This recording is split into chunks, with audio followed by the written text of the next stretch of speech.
It's the Hoffman Show. We're on the Team 980, always live as well on the free Odyssey app, streaming live on YouTube too at the Team 980.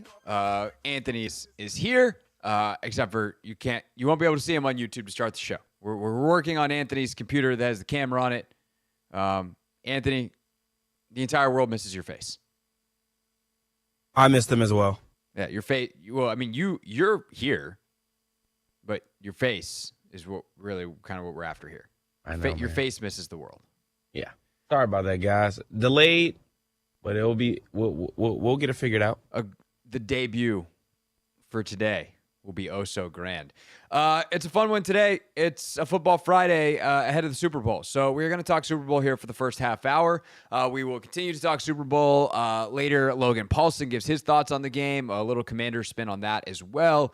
The old what can we learn from these two teams bit. But it's a good one because it's Logan. Clinton Yates, when he gets done, speaking of people with faces, my guess is Clinton's going to still be in his TV makeup when he joins us at 5:30 because he's going to be fresh off the set of Around the Horn.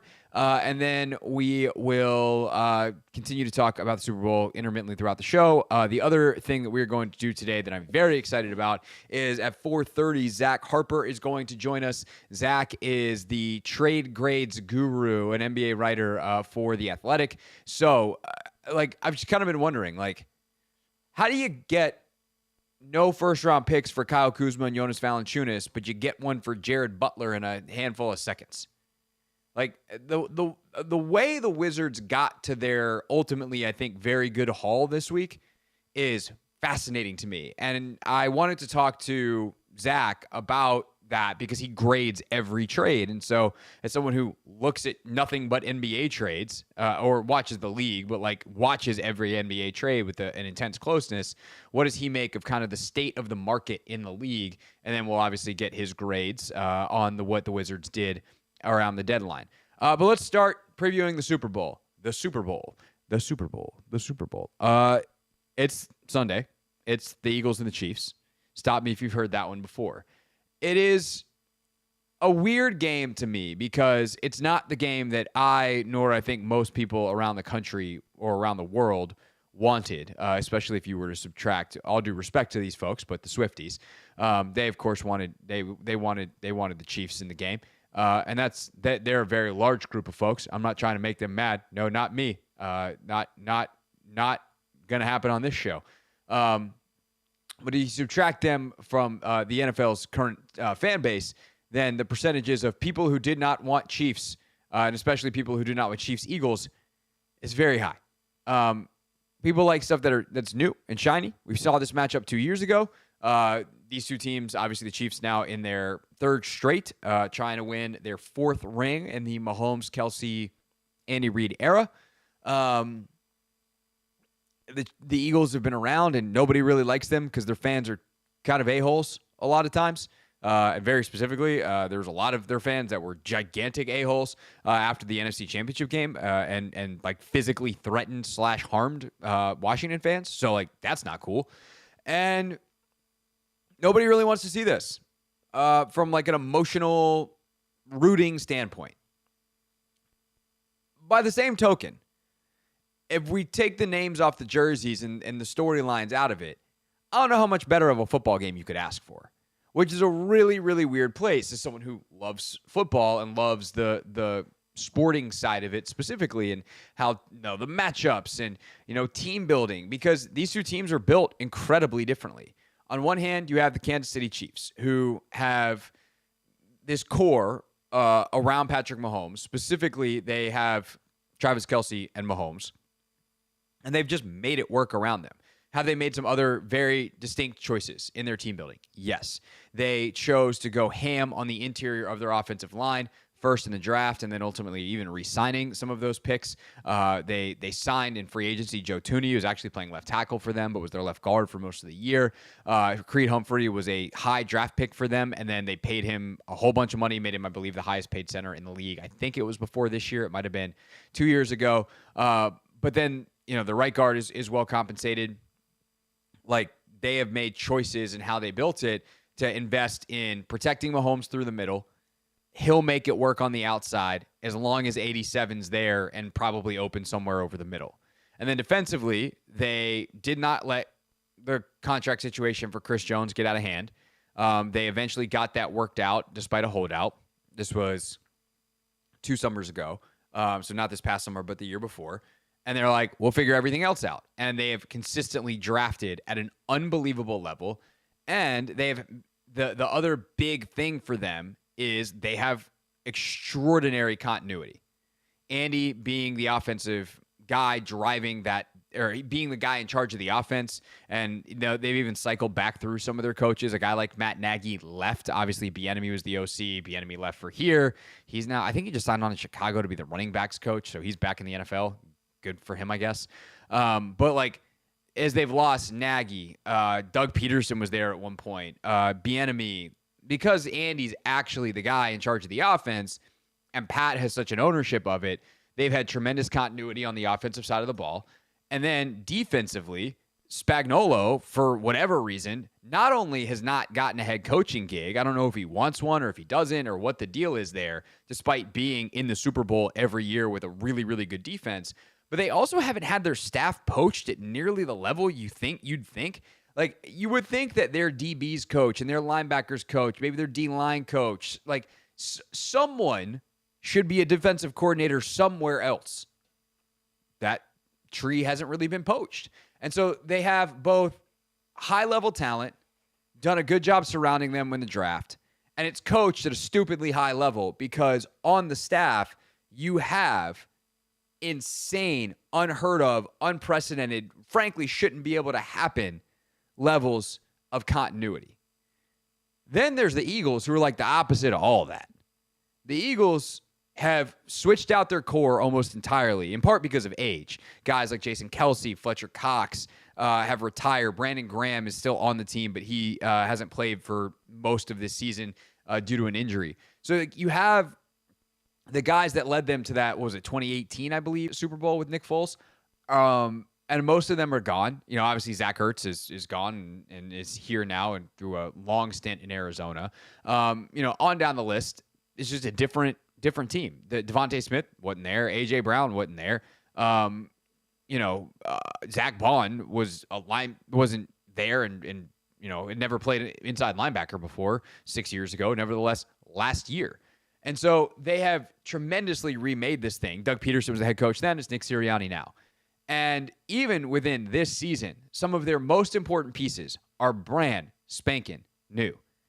And it's Saquon on offense. It's Zach Bond on defense. Saquon last night crowned the Offensive Player of the Year. Bond a candidate for Defensive Player of the Year. Ultimately, Pat Surtain, the second, wins that from the Broncos, the cornerback, which I actually think was the correct one. We'll talk about NFL honors later. But you have 2 new coordinators in Kellen Moore, who's apparently going to be one and done, probably going to the Saints as their head coach, and Vic Fangio coming in as well to fix a defense that really fell apart at the tail end of last year. And so while there is, I think, an identity that has been consistent for the Eagles over time, and it's on the offensive and defensive lines, they've always been great up front.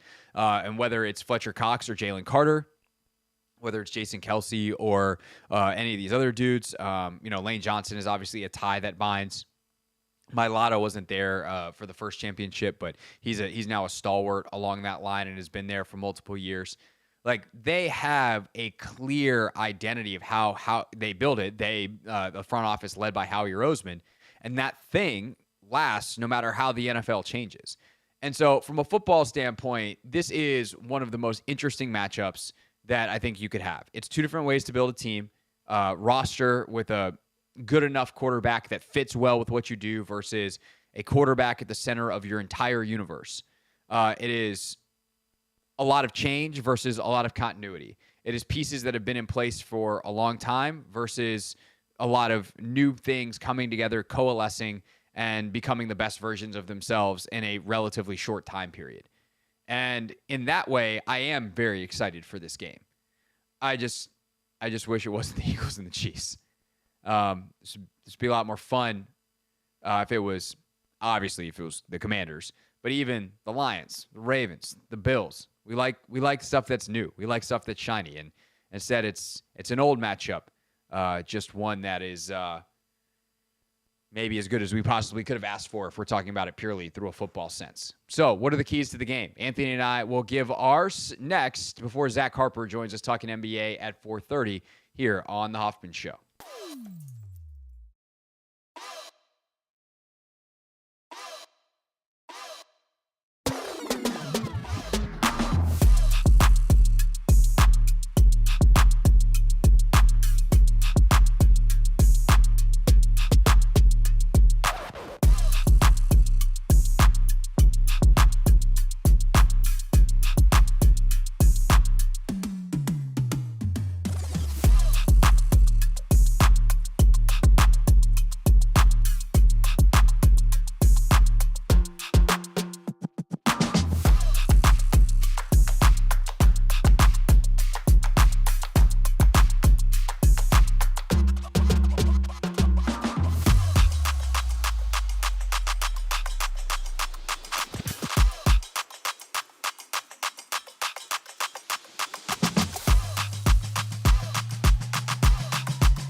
It's the Hoffman Show. We're on the team 980, always live as well on the free Odyssey app, streaming live on YouTube at the team 980. Happy Friday before the Super Bowl. Pretty pumped about it. Anthony, by the way, are you, and by the way, everyone on the internet, here's Anthony. Computer's working now. We got Anthony's on camera. Yes, sir. Hello to Anthony's face. Hello. What are you doing for the Super Bowl? So I'm actually on duty this weekend. At prep. No. Hold on. Because the way prep does it, we have this big, Super Bowl party on the first floor of our fancy new dorm lounge. A lot of pizza, games, prizes. Okay. It's crazy. Even when I'm not on duty, I'll still pop down, like, if I'm not going to, like, a Super Bowl party. And I've done that a couple of times. But this weekend, I just happened to be on duty, so I'm excited for it, to be honest. We're having a couple friends over. I was going to see if you weren't doing anything. I was going to see if you wanted to join. Dang. I know. The long awaited. Anthony has been invited to my home multiple times. Anthony is yet to have entered my home. It just hasn't worked out timing-wise. It's not like you're ducking me, I don't think. Yeah, it's more so the timing. Yeah. More so the timing of things. Yeah, okay. Now that I said that out loud, now I'm starting to think, like, hey, man, I shouldn't be busy. Hey, look, you can lock me. Well, I don't know. You might have something to do Valentine's Day. But the 15th, the 16th of February, I'm free. Okay.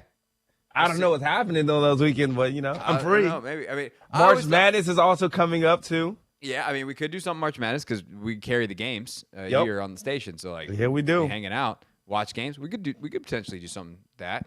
Yes, sir. I still think just one night after the show. We should pick a night when the show ends early and just have you come over for dinner. All right, nice little family dinner with Brother Haney. Yes, sir. Joining us at the Hoffman kitchen table. All right, we'll figure that out.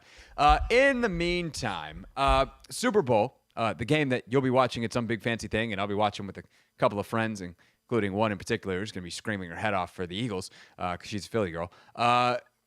We'll be watching Chiefs and Eagles on Sunday. Anthony, when the Kansas City Chiefs have the football, what do you think is the most interesting thing that's happening? Like, what's the matchup?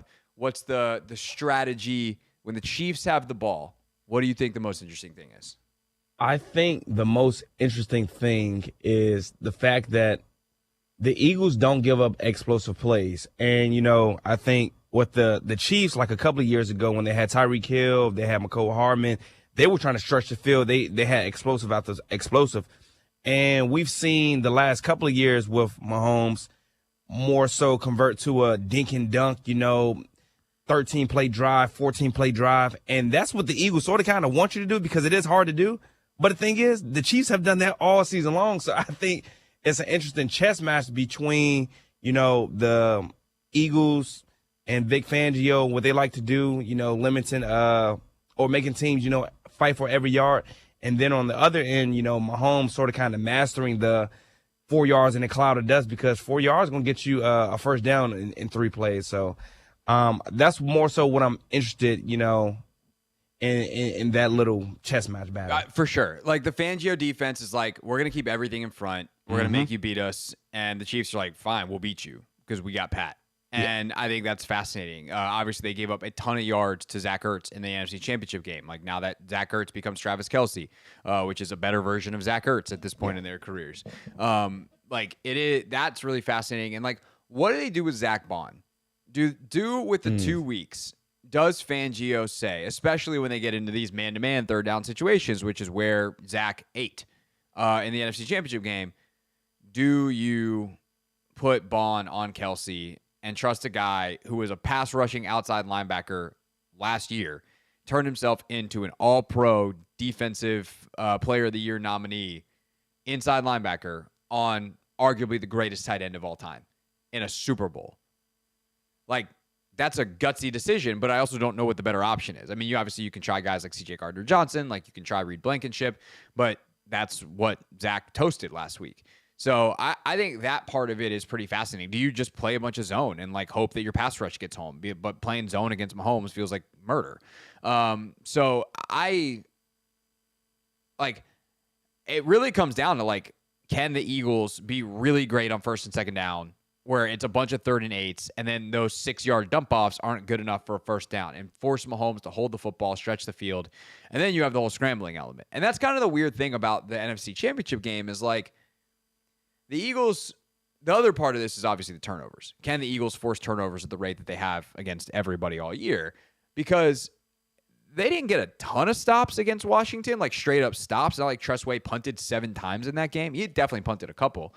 But like Jaden was not the reason Washington lost that game. And so if you turn Jaden into Mahomes, one of the few guys that's distinctly better than him, and you take away some of the mistakes that the Washington skill players made in terms of the fumbles and all that kind of stuff, like that becomes a very interesting chess match, because that is how Washington ultimately won the first time around, is despite the 5 turnovers, they just kept driving the football down the field. They were able to hit a couple of shots. I think that is the other part. So I think that is actually the most interesting chess match. The other side is also fascinating. And to me, like when the Eagles have the ball, how aggressive are they is the big thing. Do they put the ball in Hurts' hands and say, the Kansas City's got young corners, we're going to take some shots, or do you just give the ball to Saquon and try to run into what's been a very good rushing defense for the Chiefs? And I think they'll probably I would probably just do that, because the thing that I'm scared of if I am Sirianni and Kellen Moore is that Jalen Hurts holds the football too long. Spagnuolo's blitz packages are incredible, and Jalen takes a lot of sacks when he takes on pressure.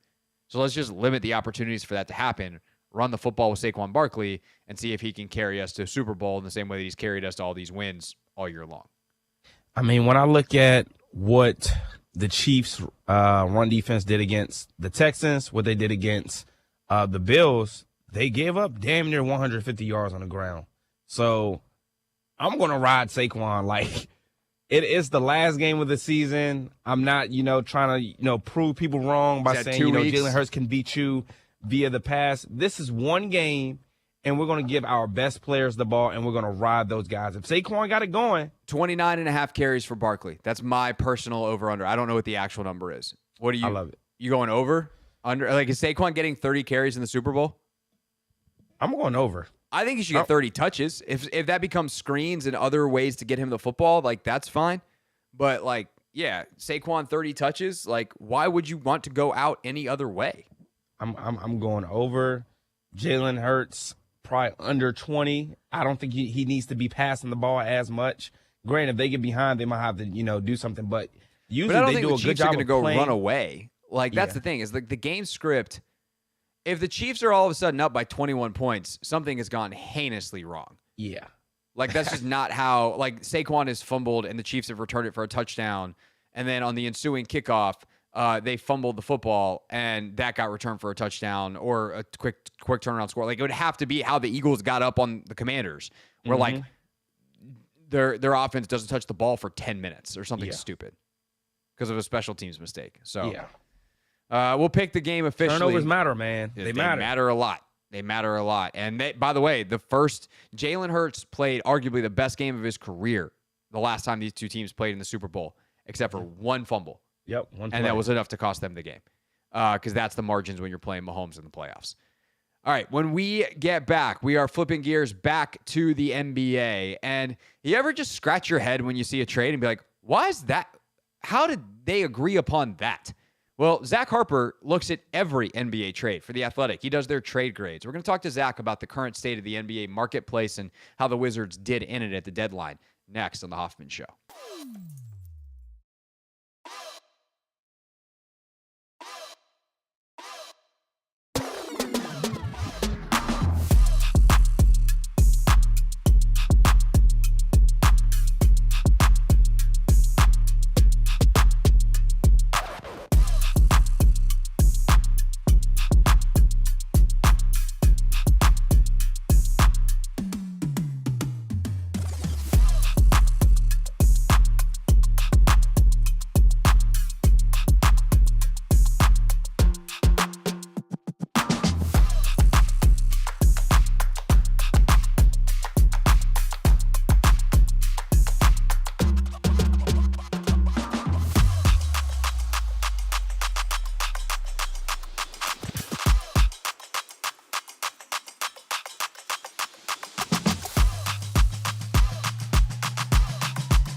It's Hoffman Show. We're on the team at 980, always live as well on the free Odyssey app. We are streaming live on YouTube too at the team 980. And I wanted to have someone on who looks at a lot of NBA trades because I think the NBA's trade marketplace is very difficult to understand right now.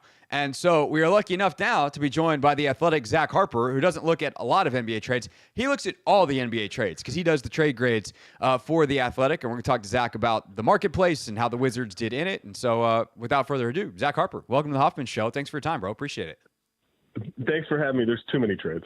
Just be on the record. There have been too many trades. Way too many trades, especially for you. Like you got stuff going on. Like this is. I mean, I think the NBA is actually trying to personally kill you and Kevin Pelton. Yeah. Here's the thing. I don't have anything going on. It's too many trades for even when I've got nothing going on. Kevin Pelton's a machine. He can handle anything. I'm very lazy. I kid you not. I did check in with Kevin today because I've known Kevin for a long time. He literally is on a vacation. The trade deadline happened. He's like, sorry, bro, I'm going on vacation. Yeah. No, he knows what he's doing. Yeah. The machine needs a recharge. So Zach, literally, I just look at what the Wizards did in the 4 trades that they made. Way too many, but they made the 4. And I look at the aggregate and I go, this is a good haul for what they did.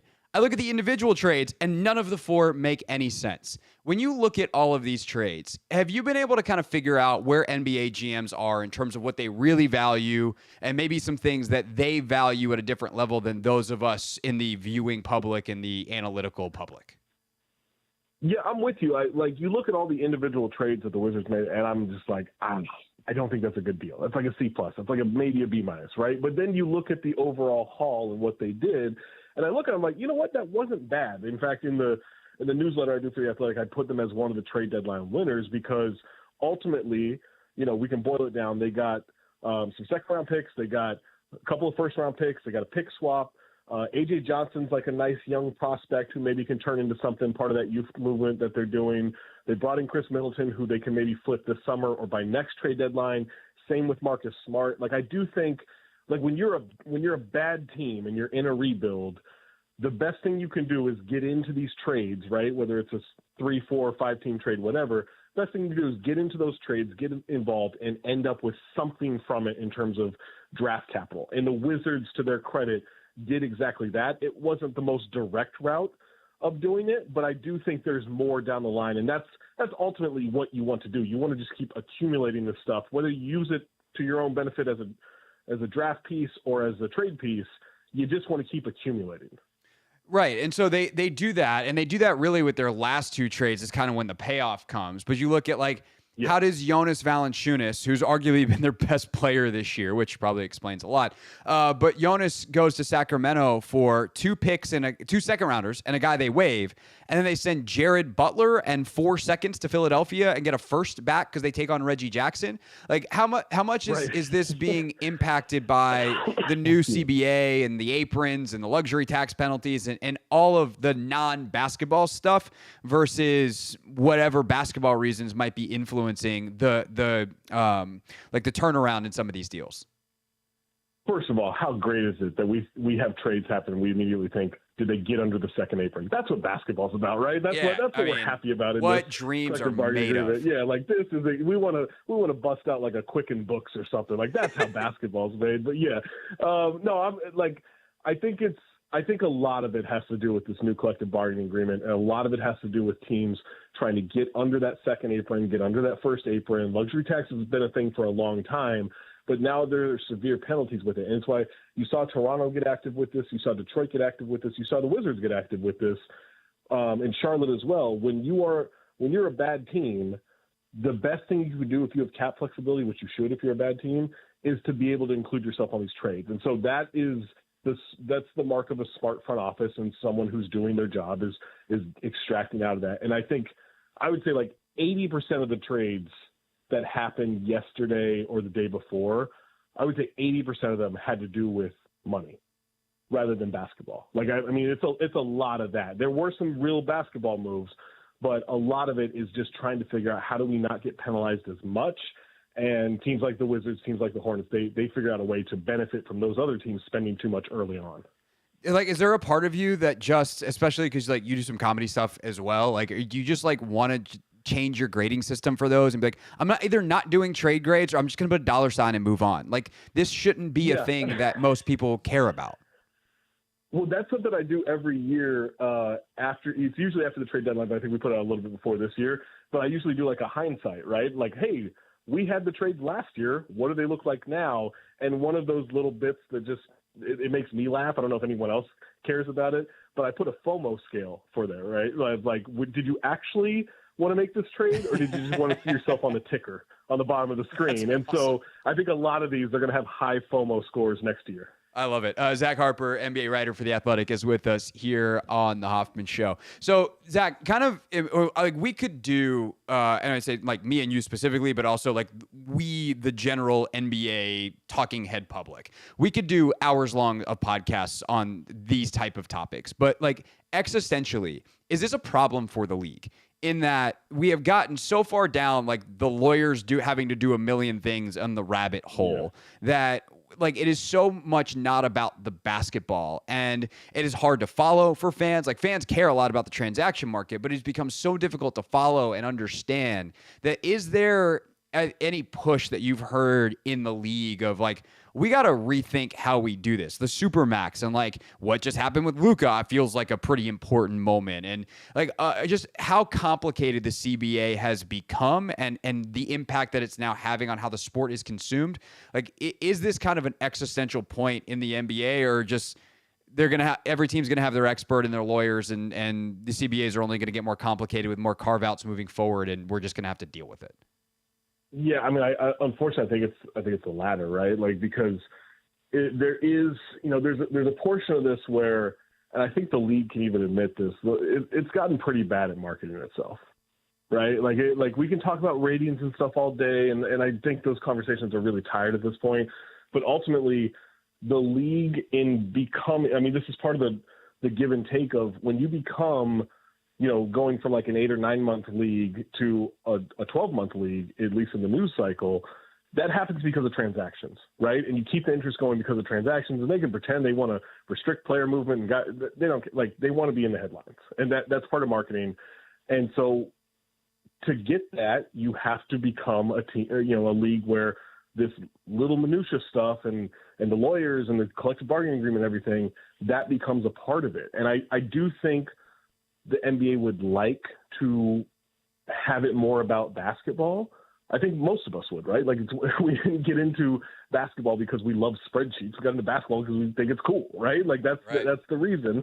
And so I think there's a give and take there. But ultimately, if you're the NBA and you just signed a media deal for $77 billion or whatever it was, and the players are happy because they're still getting 51% of this basketball pie of the income and everything, I think eventually they just look around and they're like, life's good. We're doing all right. Like, it's fine for now. And that's how you keep getting deeper and deeper into this stuff, because the way that all the, lawyers and owners and everybody, all these business people, the way they combat some of the deficiencies in terms of how they do their job is making it super complicated. So not everyone can do it. Well, then that brings up kind of where the Wizards are in all of this. And I've spent far too many segments this week with fans, calling in and whatever, just being like, look, I understand this sucks, but I don't know what else they're supposed to do. And the limits of team building and how you can team build in the NBA, I think, is another point of frustration where it feels like you just have to get lucky. And I have been racking my brain about this because I think part of it is just the inherent nature of basketball. There's 5 dudes on the floor. If one of them is way better than everybody else, then like that's the team that's probably going to win. So if you don't have one of those dudes, you should do everything you can to pursue it. And unless you're going to like invert the lottery where you're rewarded for trying and just missing out, I don't know how you necessarily fix that. But Zach, I guess really my question ultimately winds up being, you got any ideas? Because like this, hey, we're going to be terrible for 5 years thing, not very fun in Washington right now. No, it sucks. And look, don't get me wrong. I've poked a lot of fun at the Wizards over the last couple of years. Like, it's an easy target at times, right? Like, and there's some Wizards fans who are annoyed with you. They're like, hey, you keep picking on the Wizards. I'm like, they keep kind of picking on themselves. Like I'm just trying to, present what's out there in an entertaining way. And they're entertaining for the wrong reasons. But I will say this, like, I like a lot of their young guys. Like, I'm a big Koulibaly guy. Like, I thought he was super fascinating when he was teammates with Wemby in France. Like I think I like a lot of, like, I love Bob Carrington. I think Alex Sarr's been a pretty good rookie. Like you can see a lot there in terms of good future players. The trick is you have to find that guy, and I don't, they haven't found that guy, right? Like, and that's something that just keeps happening through either you make a good trade for somebody or for a draft pick and it works out, or you're bad and you end up drafting one of those guys, which maybe happens this year, maybe happens with, Cooper Flagg or Ace Bailey or Dylan Harper, one of these guys, right? But the other part of that is when you are bad, and I'll give the Sixers credit for this, when they were trusting the process with Sam Hinkie and everything, they made it marketable. They got the fan base to buy in by like making them kind of ravenous for the stuff, and all the progress and development of the young players ended up being good marketing, good PR for them. That's like a team like the Wizards. That's what they have to figure out is, yeah, we're bad. We're the worst team in the league, but look how fun these guys are. And when you can get the fan base to buy into that, it does make that whole process of tanking and rebuilding a lot more palatable, but that's not an easy thing to do. No, it's not. And it's actually one of my, I think Winger and Dawkins, the two guys at the head of the snake here, are very, very smart. They also come from Oklahoma City, where they don't talk to anyone in terms of doing public interviews or press conferences. And it's a current gripe, Zach. I'm going to put it that way. It's a current gripe, and I would like for them to come out and explain themselves. Because the thing is, too, I think they're really smart. And I think when they do answer questions, typically they do it twice a year on media day and then their season-ending press conference. But people go, oh, okay, that's good. Would have liked to know that in January. And so I just would like to remind Will that you can call in the show anytime, Will Dawkins. That it's just I do think that explaining yourself is helpful. And I'm curious if you remember how much Hinkie or anybody else around the Sixers did that versus just good smart marketing of we're having fun with this while we wait for ultimately what turned into Joel Embiid. Well, that was the thing. That was the brilliant part about the whole Hinkie thing. And I don't know if this was intentional or it just happened because of the fan base, but the podcasts and the blogs and everything, they essentially did that marketing for the 76ers. Hinkie never talked. And it was actually a big issue in terms of how the NBA viewed it, because it kind of felt like he was hiding from this blatant, operation that was happening on the court. And so I don't have a problem necessarily. I'm always blown away. If a coach or an executive or someone comes out and talks and gives us real answers, my thought is always, hey, that's great for my job, but why did you do that? Right? Why did you give us anything there? Because it seems like a bad strategy to me to let people know what you're thinking and what your plan is. At the same time, you're trying to sell tickets, you're trying to sell jerseys, you're trying to sell the future of this team and the president of this team. And so you do have to give something. I do think there's a better balance than never talking and talking twice a year. I do think it would be good for Winger and for Dawkins to come out there and try to explain themselves more. But I almost think if this sounds so weird, but you really want the fan base to promote it. You really want the blogs and the podcasts and everything to promote it. And you have to find a way to find that balance, because otherwise I guess it feels more organic in that way. If you can do that instead of you saying hey, this is going to be good, you just got to trust us. Right. And that when a team hasn't won 50 games since 1979, let's just say the buy-in for more losing is not you know what they should do? high. Just get a bunch of Rod Strickland highlights. You ever just sit back and watch Rod Strickland highlights? It's the best. They should just do that during games. They've tried they love when Jaden Daniels shows up. Oh, we can put the Hail Mary on the screen? Oh, let's go. Get that kid a sideline pass for as often as he wants. Zach Harper's got trade grades for all these Wizards trades, but also the Jimmy Butler trade, all down analysis of each and every trade at The Athletic. Zach, always appreciate it. I should say really appreciate it, and let's make it an always appreciate it. This was great. We'd love to have you back sooner rather than later. Hey, man. Anytime. I appreciate it. Thank you. All right, that's Zach Harper, everybody, with us on the Hoffman Show here on the Team 980. Coming up next, Anthony, I know we had a bunch of random stuff. Oh, we're going to talk about NFL honors next. We got Logan on the Super Bowl at 5 o'clock. We got Clinton Yates at 5:30. We also have a fun game that we're calling it Mystery Game in the Rundown, because I literally haven't told Anthony what it is yet. That's coming up at 6:15. It's a fun show on a football Friday here on the Team 980.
Coming up in 10 minutes, Logan Paulson helps preview the Super Bowl.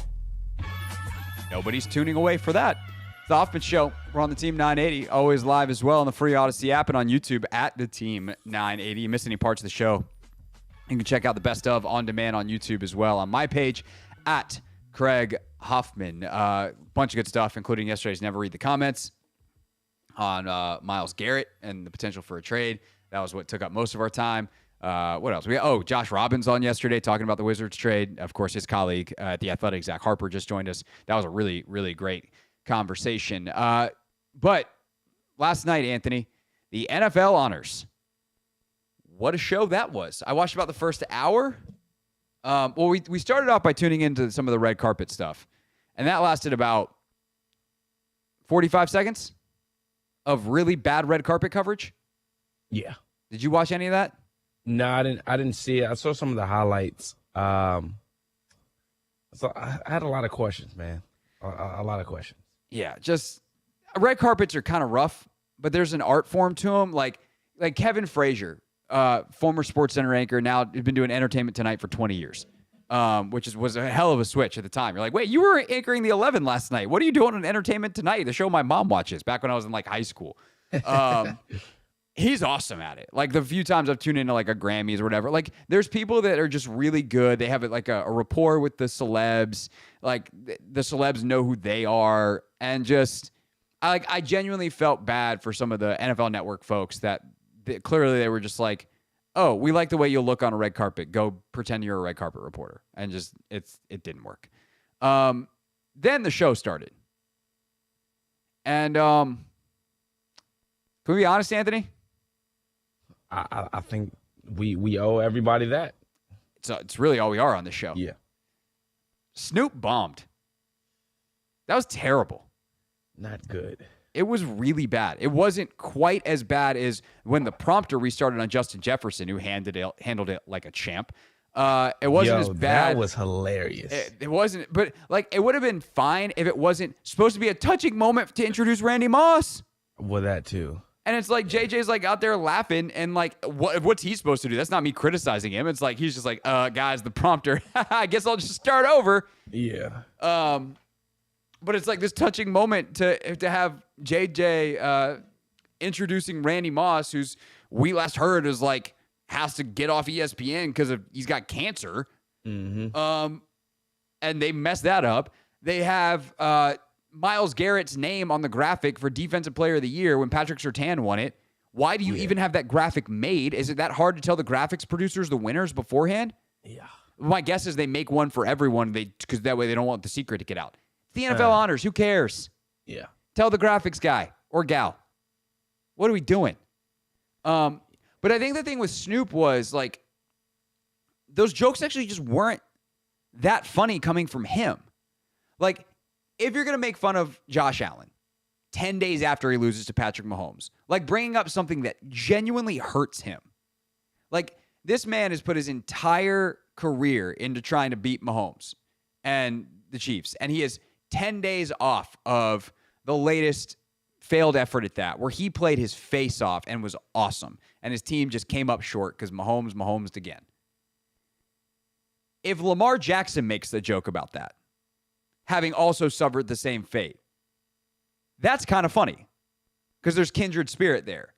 Snoop doing it, it's not that funny. And like that was the thing. Like Snoop Dogg is not really like an insult comic kind of guy. That's not his vibe. And like the jokes were written by some kind of insult comic that thought he was funny because he could just, hey, what's the thing that's most painful for this player? Let me bring that up and twist the knife. And Snoop was bad at delivering him. It was just a bad show all around. Yeah, I mean, I saw Nikki Glazer there. I don't think maybe she wrote those. Maybe a Tony Hinchcliffe. I don't know. Like if Nikki Glazer would have got up there and done it, those would have been funny because she kills the delivery. Yeah, she does. And like people know her. Like a huge part of comedy is expectations. You have to either hit them in the right way or defy them in the right way. That's what makes something funny. Just being like, Josh Allen sucks to lose to Mahomes again. Like that's not a joke. It's like, yeah, what's your point, bro? Yeah. I'm 6'5", 240. Want to see what it feels like when I run you over up there in your skinny ass Steelers jersey? Like, it was bad. I will say there was one funny joke that he had. There was there was a couple. Like the one about the Commanders never being there. He had two in the Jaden section when he and everyone could kind of laugh about it because like it doesn't hurt as much anymore, and that's part of why it's okay to make the joke. And what makes it funny is like, oh, Jaden, your season was so good that your team just found out about this awards show. That's funny based off the recent history of Washington football. Do I wish the camera had cut to Ron Rivera then instead of the other random times that it did during the show? Gosh. Why was he there? I don't know, but it would have been really funny if the camera person had cut to Ron Rivera at that point. Yeah. Instead of when he was chuckle hutting at the other jokes that weren't funny. Yeah. And then when he was like, Jaden, so cool that weed smokes him, or so relaxed that weed smokes him. That's funny because it's Snoop Dogg and it's weed. Yeah. I have one other critique, Anthony, as if I haven't gotten enough off my chest about this very silly award show that means nothing that happened. Oh, tell us more, Craig. Don't hold back. Stop putting people that don't read stuff for a living on teleprompters and having them read stuff. And I want to be very clear. This is not a shot at football players to be like, oh, dumb football players. Like, I, of all people, will tell you immediately how smart NFL players are. And maybe their smartness can come in different places, but like, it's not like NFL players can't read. Reading off a teleprompter is hard. Yeah, it is. It is really hard, which is why it works at award shows for actors because they're actors. And like reading lines and just selling them convincingly is what they do.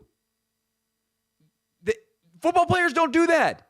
If you gave them a play to memorize in the huddle, they could go out there and do it, but that's not what you're doing. So next year, NFL, have someone else completely different than produce this show, produce it, please. Just everything that you tried this year, veer, different direction. And part of what you should do is have guys do stuff on taped presentations, or give them much smaller parts. That way, it's good. As opposed to guys who aren't used to reading off a teleprompter, also many of whom are going to decide to wear sunglasses indoors, trying to read across a room, and it sounds and looks ridiculous. Don't do that. Don't do that to your players. Don't do that to your supposedly premium product. Everything about it was amateur hour, and that's my take on the NFL honors. I think it was a great take. Thanks, Anthony. You got a lot off your chest. I did. You feel better? There was a point that I was starting in my head to write a better monologue than Snoop wrote, and now I wish I'd just done it. Maybe there's always, hey, Anthony, we're past football season when we're on Monday, bro. Yeah. Maybe next Thursday we'll do our own NFL honors, and I'll write a script. I will ask one thing before we move on. Yeah. Did you have any problems with any of the awards? Great question. I'll answer it in 15 minutes because we are going to go over our preseason predictions for those awards. And because we are already late, I'll answer your very good question then. But first, Logan Paulson's thoughts on the Super Bowl next.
We are about 49 hours from the Super Bowl. How about that for math, Anthony? That is good math, Craig. Because it kicks off around 6 o'clock. 2 days from now. 2 days, 48 hours. Added next hour, 49 hours. Boom! You could have added the minutes as well. I would have been a little bit more impressed. But I don't know what time it actually kicks off, so I just know it's around 6 something. So, if you give me the minutes, I could do it. But we don't have time for that. 25. 49 hours, 20 minutes. Here we go. There we go. Which means we're running out of time to preview it. Good thing Logan Paulson and I did just that on Take Command. Not only did we preview the game, but we talked about what the Commanders could possibly learn from the Chiefs and the Eagles. So here was that conversation from the Take Command podcast. It's time to take command with former NFL tight end Logan Paulson and former Commanders beat reporter Craig Hoffman. What's up? What's happening? Welcome in. It's the Take Command podcast. Logan Paulson there. Craig Hoffman here. And we are just a couple days to the Super Bowl, Logan. Holy cow. Football season's about to be over. It is crazy. And it's so crazy because this team exceeded all expectations of the Commanders. We were playing in a game, what was that, a week ago, 2 weeks ago? A week and a half ago, yeah. And it hurts all the much more to be thinking that they were one game away from playing in this one. But it's exciting, and I think it's also cool to kind of see what the best teams in the NFL look like. That's something that I really enjoy about this game, see what Patrick Mahomes looks like, watch a full game, not watch a cut up that I'm, going through. And then, again, we've seen Philly 3 times this year, but can the best quarterback in the NFL or the most consistent winning quarterback beat the best roster in football? And those are things that I think are really interesting because I think we've had this conversation before. There's 2 ways to build a team where it's you get a good quarterback, a solid quarterback, and then you just crush the roster around him and just build this monolith. And that's exactly what the Eagles have done. And that's exactly what San Francisco's done. And that's exactly what Detroit's done. But they can't beat Kansas City, right? So is this the year that you kind of figure it out and you make it happen? And again, there's the Ravens where they kind of built around Lamar, but Lamar's special, Josh Allen's special. So there's all these different models, and I think it's just so unique that the monolith, the juggernaut team is here versus the best quarterback in football, and again, the Kansas City Chiefs aren't a slouch by any stretch of the imagination from a roster standpoint, but I think it's pretty definitive to say that the Eagles are the best team in football. For sure. And we're going to talk about this game a little bit more here off the top and some of the lessons that we take out of it. But just want to mention before we do that, we are going to do the rookie report as promised today. So coming up on the bulk of the podcast here in about 10 minutes, we will get into player by player, kind of what we took out of each of Adam Peters' first crop of players draft pick wise. So we'll get to that here in a few minutes. But Logan, like you said, it's crazy that Washington, think of how different our week would have been this week. Jeez, man. If Washington is in the Super Bowl. I'd You're be probably in New Orleans. Yeah, you would have been in New Orleans. I was going to be operating from home, but we would have probably been doing an episode a day. Yeah. Sorry that we didn't do an episode today, but not quite as much material. But it would have been, and the film study of just watching so much Kansas City film, and we were this close. Okay, maybe it wasn't this close because the final score in the Philly game was more like this close, but considering that they were somewhere across the street last year, just remarkable to think about. But for these two teams, or for this game, how do you think this game actually plays out? When you have these two very differently built rosters, but at the same time, for all of the offensive firepower that we think of them having, I think these are two defensive football teams. I was about to say.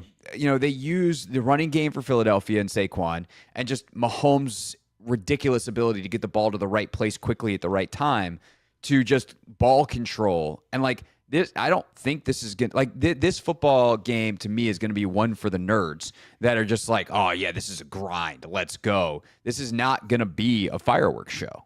Well, I think it's a great point. I think it's a really interesting kind of philosophical football conversation. In that, think about where we were 2 years ago, 3 years ago, where we're playing all these hilariously, 2 years ago, the same two teams were in the Super Bowl.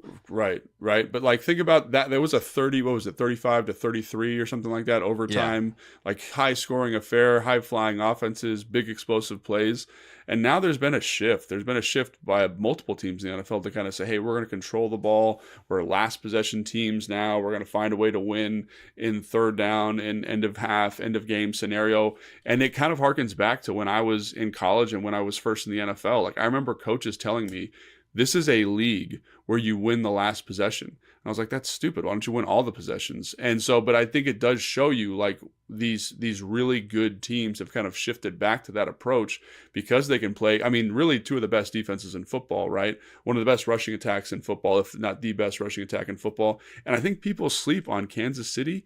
They run the ball a ton, man. They run the ball a ton, and they really rely on Patrick Mahomes, like you said, to get him out of these 3rd and 7s, 3rd and 8s, 2nd and 12s. Like that's where his superpower has. And they also have a short passing game that is like an extension of the run game that's as good as any in football. Like they move the ball in short chunks, and kind of we talk about sometimes these drives. Oh, you can't have 15-play drives. Kansas City can, and they do all the time. Yeah, and I think like if you look at the Commanders as a point of comparison, like our offensive philosophy was very, very similar to Kansas City. You're going to run. You want to be a run-first team, short, kind of quick game, intermediate passing attack on 1st, 2nd down, and then let your quarterback bail you out on 3rd down. And that's really what they were this entire year. And so I do think there's a lot of similarities, being hyper-aggressive on 4th down, like kind of following this analytic trend, like Andy Reid does that, Philly does that. I think it's a really interesting kind of shows you the future or the next couple of years of football, like hyper aggressive in terms of going up 4th down, finding ways to be efficient on 1st and 2nd down to possess the football. Like it's shifting a lot. And I think you're going to see defenses change, get out of these box structures that are, kind of these too high looks, get out of that a little bit more because teams are shifting. And I think one of the things I respect about Kansas City is they did it probably a year ahead of everybody else, and so it's cool to see that. And it's cool to see how that team has changed each and every year to kind of be a little bit ahead of the curve and kind of maximize what they're doing. And it's also cool to see Philly kind of, I don't know if they're doing it on purpose, but fall into a similar model of winning football games. Yeah, I also think one of the big things that I take away from these two teams is the strength of the interior of their lines, like the overt investment in them, right? So Kansas City, obviously they have Chris Jones who might be the best defensive tackle in football, certainly has been over the last 5 years. Yeah. And if it's not Chris Jones, it's probably Jalen Carter on the other side who's coming up real quick on him. So you have Chris Jones on the defensive side for Kansas City, but also like some of their linebackers, some of their safety play like has been really good. So like the spine of their defense, but specific to the line. Offensively in Kansas City, they use, I believe, a 1st-round pick on Creed Humphrey back in the day, and then it paid him like early since. second, late first, like wherever they were. Maybe it was the 32nd pick. Yeah, right in that range. Yeah, they used a high pick and then have since paid him because he's arguably the best center in football. They spent a ton of money on Joe Thuney, who's playing for I think his 5th ring in his 9-year NFL career. Yeah. He had a couple with the Patriots, now 2 with the Chiefs, and we'll see if he can get that. He's been playing some left tackle for them because they've messed up the edges, but their inside has been so good that it hasn't really mattered. And then obviously Philly, we know their offensive line, between the money and the draft picks that they have spent there, Jalen Carter, Jordan Davis on the interior defensively. So like in a league that forever was like, got to have the edge player, got to have left tackle. And certainly that's still a way to do it. This is not me backing off my please go get Myles Garrett desires and wishes if you're Washington. But to see the strength of the interior of these teams and how just strong they are at their literal core, I think is no accident why they have made it to where they've been and why they're, by the way, playing each other in the Super Bowl for the 2nd time in 3 years. Yeah, and I also think to your point about the offensive line, obviously the interior, the guards, the centers were big investment points. But if you look at what they did, Kansas City specifically after that Super Bowl versus Tampa Bay, where they got rolled from a pass protection standpoint, they made huge investments in the offensive line. And this is the first year where Orlando Brown is not there playing left tackle for them. They kind of have made it work. But I think you see their emphasis and their prioritizing saying, hey, like we want Patrick Mahomes to be at his best. And in order to get that done, he can make it work with lesser pass catchers, but we really have to make sure we have a top shelf offensive line. They invested a 2nd-round pick this year. The kid from BYU, Sumatia. Didn't work out. They had another guy that they drafted last year in the third round from Oklahoma. Didn't work out. You can see that they're trying to do that. And I think if you're the Commanders, I think that's a really good roadmap to say, we saw what Jaden Daniels can do last year. We saw how effective he can be with maybe not top shelf pass catchers, but really good pros, really good professional guys that understand spacing. The thing that is going to kill him is the pass protection. And I think you look at CJ Stroud this year in Houston as another good example. Like when that offensive line and the protection isn't lined up, like it makes him hard to be special. And I think like that's another reason why in this offseason, I think while that offensive line for the Commanders played really well, these are just two perfect examples. Philly's a great example too.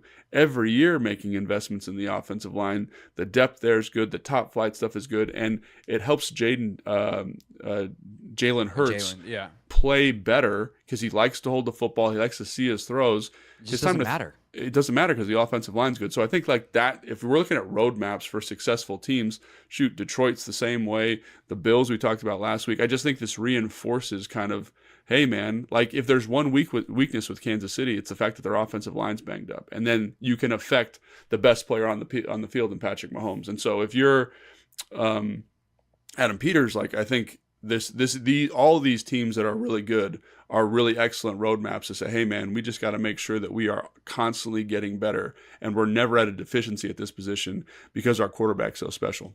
And by the way, that's how they built it in San Francisco when Adam was there. Great point. They invested in that offensive line, and they kind of stole Trent from here, obviously, for the third-round pick because of everything that was going on. And oh boy, what a disaster that was. But then you also had the investment on the defensive line, multiple first-rounders, all that kind of stuff. So I don't think that's gonna that's not news to Adam Peters, and that's right. A great thing, certainly. Well, he's way smarter than everybody, than us specifically, but most people in the world when it comes to football. So he knows for sure. For sure. Do you want to make a prediction on this game? No, I don't. I hate predictions. Okay. It really bothers me. Do you want to make a prediction? I feel like as a sports talk radio host, I have to. Okay, what's the prediction? So I pick Kansas City in the game. I would probably pick Kansas City too. Every time that I open my mouth and go, not Patrick Mahomes, I feel like a moron. So I just don't. It just doesn't make sense. It doesn't make sense. Someone's like, I was talking to one of my football buddies the other day that I coach with, and he was like, "Who you got?" I was like, well, Philly's the best roster in sports. And he looked at me and he smiled. He's like, but you can't bet against Patrick Mahomes. And I was like, darn tootin', man. You can't do that. Yeah. Like, this will make some listeners sick, and that's okay. I'm probably going to wind up rooting for Philly. Just because, like, I don't think Kansas City's that likable anymore. Like, there are pieces of it. Yeah. That's not even the point. When a fan comes up to me and says, who are you rooting for? For me, it's unequivocally Philly, and it has nothing to do with Kansas City. I want the team that beat us to win the Super Bowl. So it'd be like we lost to the best. We lost to the best team in football. We get third place, not fourth. Yeah, that's what I want. Like, and again, I don't care who it is. Like that to me is the thing. And again, like I was talking to Fred about that. He's like, I totally agree. And Santana was like, absolutely not. Like I hate those guys. So I understand it, but I'm also I understand it too.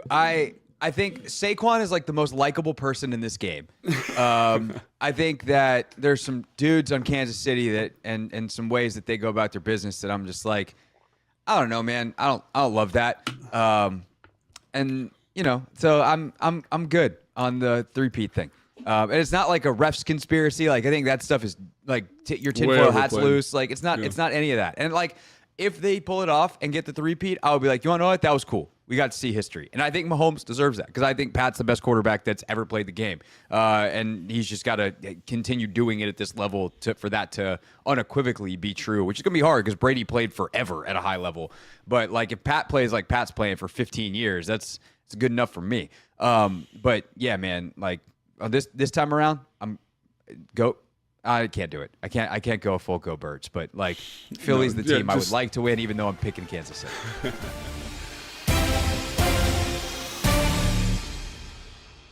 Want more from Craig and Logan? Subscribe now on the free Odyssey app or wherever you get your podcasts. More Hoffman Show next on the Team 980 and the free Odyssey app.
Just a few minutes from now, Clinton Yates will join us for his Friday visit, talking Super Bowl.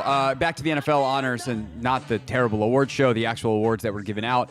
And how did we do in predicting them? Anthony, you have our preseason list of our predictions.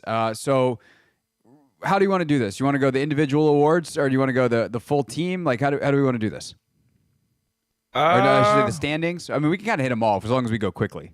Yeah. All right, so whatever we did in order, you hit it first. Okay, first thing we did the NFL predictions for the teams. AFC East we did first. Okay, did I get the Bills right? No, you chose the Dolphins, actually, which is crazy. Damn. Yeah, I chose the Jets, and I was a crazy man. Yeah, that was worse for you. Okay. AFC North, we both chose the Ravens. We got that right. Okay, good job, us. AFC South, you got this one right. You got the Texans.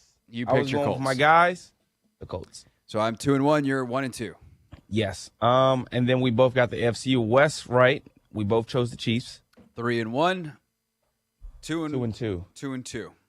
Okay.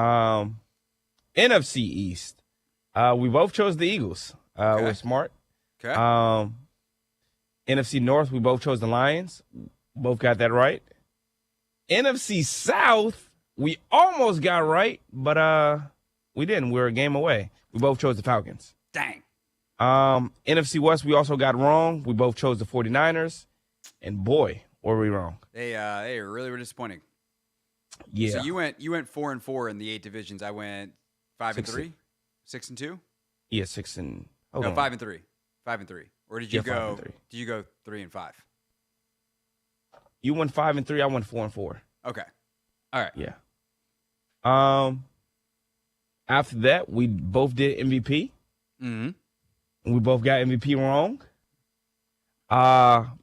We both chose Patrick Mahomes. Dang. I know.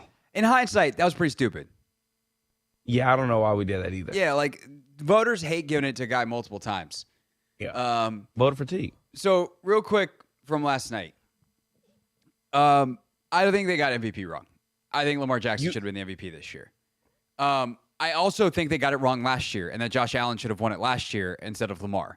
So all in all, in the aggregate, it comes out in the wash, which I feel like is kind of how these things tend to happen, that we get to the end of guys' careers. And like, yes, LeBron should be like a 9-time MVP. Okay, so like LeBron, same thing for MJ. He should be like a 8-time MVP. But outside of those dudes, where voter fatigue is super real, I feel like we tend to kind of get it right in the end, but not always in the details. I mean, Wayne Gretzky won it 9 straight times. I think it's certain sports where they the voter fatigue in the NFL and the NBA is very stupid. And we tend to like raise the bar. It's like, oh, he's actually the most valuable player, but he didn't play well enough over what he did to be the MVP last year, so let's give it to some other guy. And like that's the thing about Lamar is Lamar played so much better this year than he did last year. Way better. Like crazy better. And here's why I think Josh Allen won it though. There's 2 games where you just go, those are the best 2 quarterback games anybody played all year. The Lions game and the Rams game. He just single-handedly won those games on days where his defense couldn't stop anyone for any reason, for anything. And it wasn't like Lamar and Derrick Henry did that. It was Josh Allen threw for 300, ran for 100, like almost literally. I think in one of those games he might have actually done that. In one game he had the 6 touchdowns. He had 3 passing, 3 rushing. And so like literally just winning football games, I think, is what probably made some people in the middle of the season go, I'm voting Josh Allen MVP. I'm not going to be swayed by anything else. And I actually understand that argument. Again, I think on the aggregate, what Lamar did was more dominant. He was better in every statistical category. He also had more help. Fine. But Josh did carry the Bills to the 2 seed in the AFC. He was incredible, and like he is a worthy winner, even if I think that they got it backwards 2 years in a row.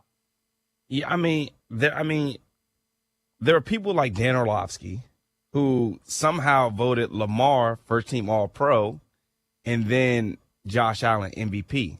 I guess it's probably because they were torn, and you just do one of one and one of the other. Yeah, but MVP should come down to who's the best. Of course, player. It should. I'm not saying it makes sense, other than like, I wish they would have won co-MVPs because I think they were both that good. And like, I guess that's a way to say like, I'm going to vote for one over here because I think that they're tied and they won't let me vote for a tie. Yeah. So like, fair. Is it silly when you say it out loud? He's the first team All-Pro, but he's the MVP? Yeah, it's dumber than hell. But like, if your explanation is, I actually think they tied, so I gave 1 to 1, 1 to the other, like that's what you should do with a tie. Yeah. So, in that way, I get it. Yeah. Offensive Player of the Year. Yep. I chose B. John Robinson, and you chose Justin Jefferson. At least my guy was a nominee. Yeah, mine was. I think next year B. John. Actually, no. Was he a nominee, or was I don't it just think Jamar? He was. Actually, no. I think just Jamar is a receiver. Yeah. Saquon. Whew. Defensive Player of the Year. I had Kyle Hamilton. You had Michael Parsons. You actually, the idea of going with a secondary guy. Yeah. Just had the wrong guy. I know. Offensive Rookie of the Year, we both chose Caleb. We both did. Whoops. Yeah, boy, were we wrong. I would like to know when we made those picks, because if we made them after training camp, then shame on us. We made these 9-6. Oh, so we did. You want to know what we probably did? We probably got hard knocked. Possibly. Defensive Rookie of the Year, we both chose Latu from the Colts. Who wound up winning it? Jared Verse. To be honest, I think they had the same amount of sacks. I think Jared Verse just later in the season, like the second half. Dude, he was incredible. He just had pressures like crazy. Animal. He was good against the run. Like he's just awesome. Yeah. And then comeback player of the year, we both chose Kirk Cousins. Joe Burrow ended up winning it, which was still surprising to me. I didn't like Joe was awesome, and I know he missed a ton of last season, but like And I guess Sam Darnold's coming back from being bad. So I guess like some people don't really love that as a comeback story. It's like, well, he didn't really come back. You gave it to Geno before. But like I agree. Like Sam Darnold to bounce back from the beating he took earlier in his career and just Seeing find ghosts. it like, yeah. I would say Darnold was probably my guy. Hamlin obviously comes back from like the most craziest thing, but like he's a backup level or not. He's like a low level starter, high level backup player who played starters minutes this year. And that was also like he played last year. Yeah. So it's really like a couple years removed. So yeah, I would have gone Darnold there, but I mean, Joe played at like an MVP level too. And feels like he should have come out of this season with something. So I guess he gets that. Yeah. And then the last two things, Super Bowl predictions. You had the Chiefs over the Lions. You weren't too far off. And then I had the Ravens over the 49ers because I have neither team in there. Yeah, I definitely got more points on that. All right. Well, that's how we did. That's our thoughts on the MVP. Coming up next, Clinton Yates' thoughts on the Super Bowl.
trying to get a little morning roast reunion going on the program. So and instead, I'm getting roasted.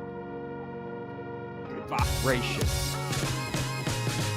Hoffman Show. We're on the team at 980. Always live as well on the free Odyssey app. Streaming live on YouTube at the team 980, where you see television and radios. Clinton Yates, Clinton and Friends, debuts Monday at 10 a.m. nationwide on ESPN Radio and the ESPN app. Clinton, you ready for your final weekend of not being a national radio host? A weekend where you get to watch the Super Bowl. I am ready. I just came straight from the TV studio, so I still have my makeup on. I didn't even take that off. So all of you watching on YouTube are getting to see me flawless. Not that I ever really have very many to begin with. That's a joke, kiddos. Anyway. It's a joke. Well, at least when it comes to the moneymaker, Yes. we can talk about any. Actually, let's not. Let's talk about the Super Bowl. Sure. This game is so funny to me because, like, the humor is, I don't know, you can ask for a much better football game in the NFL, like two teams that actually play better football. It's also the game that absolutely nobody wanted. They wanted either the Bills and or the Commanders to be in this game when we got to NFC Championship weekend. Go back further. You want someone like Lamar and the Ravens to get here. You wanted the Lions to get here and break through. Instead, we get the Chiefs and Eagles for the second time in 3 years, two of the most unlikable teams based off either fan base or the way they've gone about their bit. Like, pick your reason why you hate the Chiefs and the Eagles. Just people are tired of the success. Right. But, like, from a football standpoint, I also don't know that you could ask for a much better game. So are you, like, genuinely looking forward to this? Is there, like, a little bit of dread to this? How are you actually feeling about this game going into it? Well, now that it's here, I'm looking forward to it. I mean, if you'd asked me 2 weeks ago what I wanted, this wouldn't have been it. But I do think the storylines here that matter to me are, A, the three-peat. That's a big deal to me. That's history. You know, people don't get to see things like that happen in front of their faces a lot. And if it does happen, and let's just say somebody like Travis Kelce walks away, then that's a new chapter for who the Chiefs are going to be. And it reevaluates sort of what we look at quarterbacks as their ceiling can be. And I think that is also just as interesting. On the other side for the Eagles, well, you know, you have to ask yourself, what's really happening with the sort of evolution of your franchise? If you can't win this game when you were in a similar game 2 years ago, it's not to say that Jalen Hurts isn't the answer, not by any means, but you got to be thinking to yourself, what do you have to do? And so for me, for a team that is ostensibly better in the Eagles than the Chiefs are from a roster standpoint, if you can't get over the hump and win this game, man, people start looking around at each other like, what are we even doing here? Because obviously the Chiefs are at about as low a point as they've been in their dynastic run, even if you don't want to call it a dynasty. I'm fascinated for what happens after this game as much as I am for what happens during it. Yeah, it's so funny because, like, I don't disagree with the statement the Chiefs are at their lowest point from, like, a talent standpoint. They also, if they win this game Sunday, would cap off what, a 20-1 season, 19 and like they would literally be a one-loss team, which is what, the second or third in the history of the league, behind the 72 Dolphins, who obviously went undefeated, and of course one of the one-loss teams was the 18-1 Patriots, who their one loss was in the Super Bowl. Right. But to your point, right? You have these two ways of building a roster, and in many ways they've been, until Jaden and the Commanders, the NFC way and the AFC way. The AFC way is we have Lamar, we have Burrow, we have Mahomes, and Mahomes has obviously been the king of that.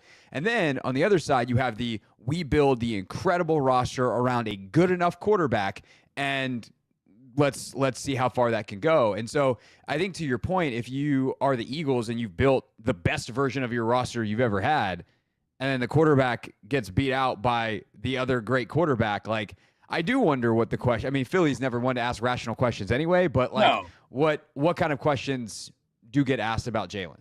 And I will say this too, and this isn't me sort of belly aching for the home team, but I don't think that game, oddly enough, against the Commanders did them many favors.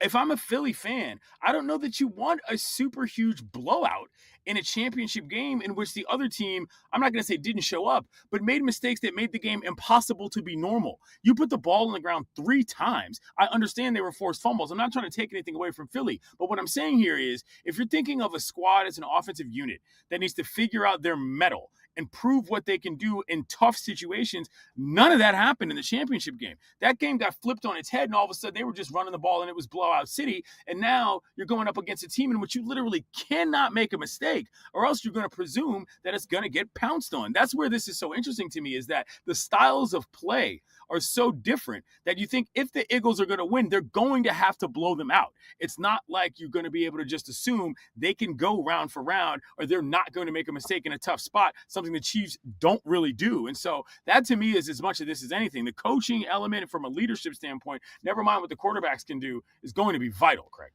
I'm glad you brought up the coaching. Clinton Yates with us here on the Hoffman Show. Again, Clinton and Friends debuts Monday at 10 a.m. He's also still doing ESPN Daily. Correct. Daily. So I was listening to the Athletic Football Show earlier this week, and I thought there was a really fascinating conversation between the two hosts there, Robert Mays and Derek Klassen. And the basic premise of the conversation is like, what does Nick Sirianni do? And like, we have this guy who's now led the Eagles to 2 Super Bowls in 3 years. I don't think anybody's like, yeah, he's awesome at his job. But like, you can't argue with the results.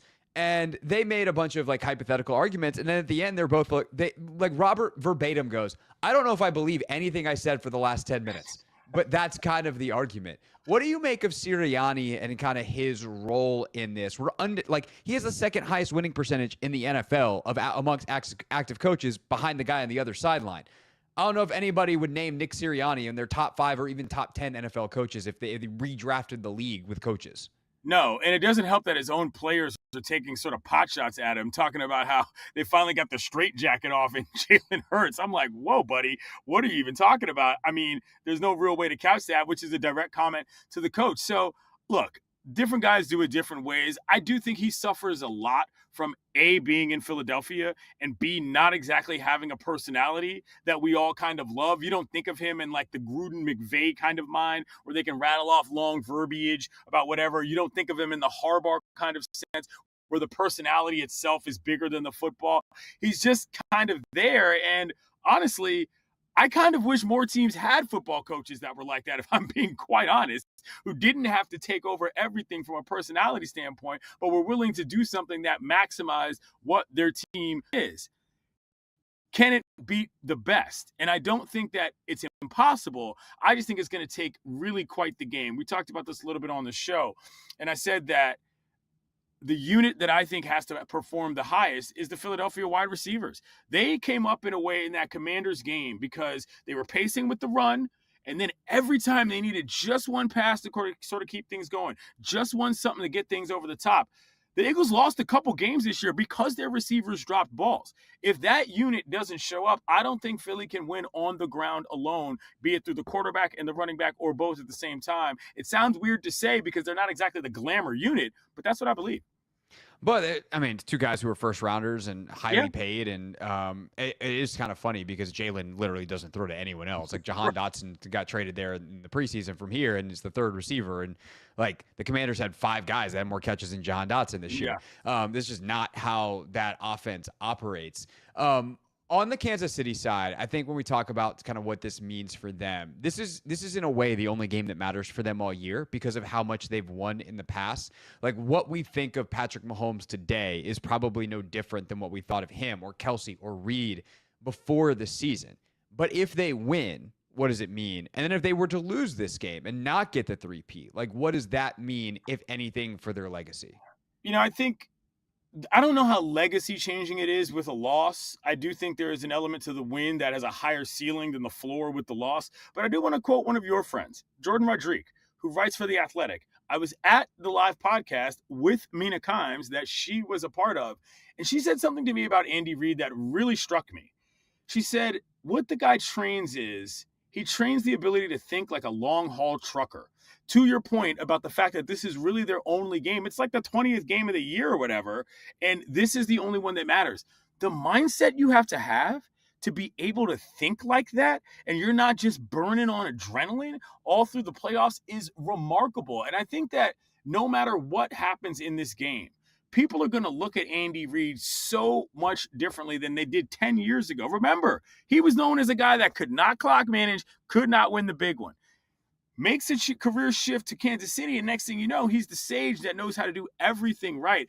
I'm just happy that the way that these legacies have sort of played out between Kelsey, to be quite honest, who's the same age as Rob Gronkowski, by the by, and Mahomes, who is sort of a, wonder kid who, obviously son of a baseball player, and Reid, it all just feels like it makes sense. I would not be mad if the Chiefs won. at this point. They seem like a team that knows what they're doing. You can get upset about the refereeing situation, which I have on many occasions. You can get upset about what you consider to be some sort of a distraction factor with Taylor Swift.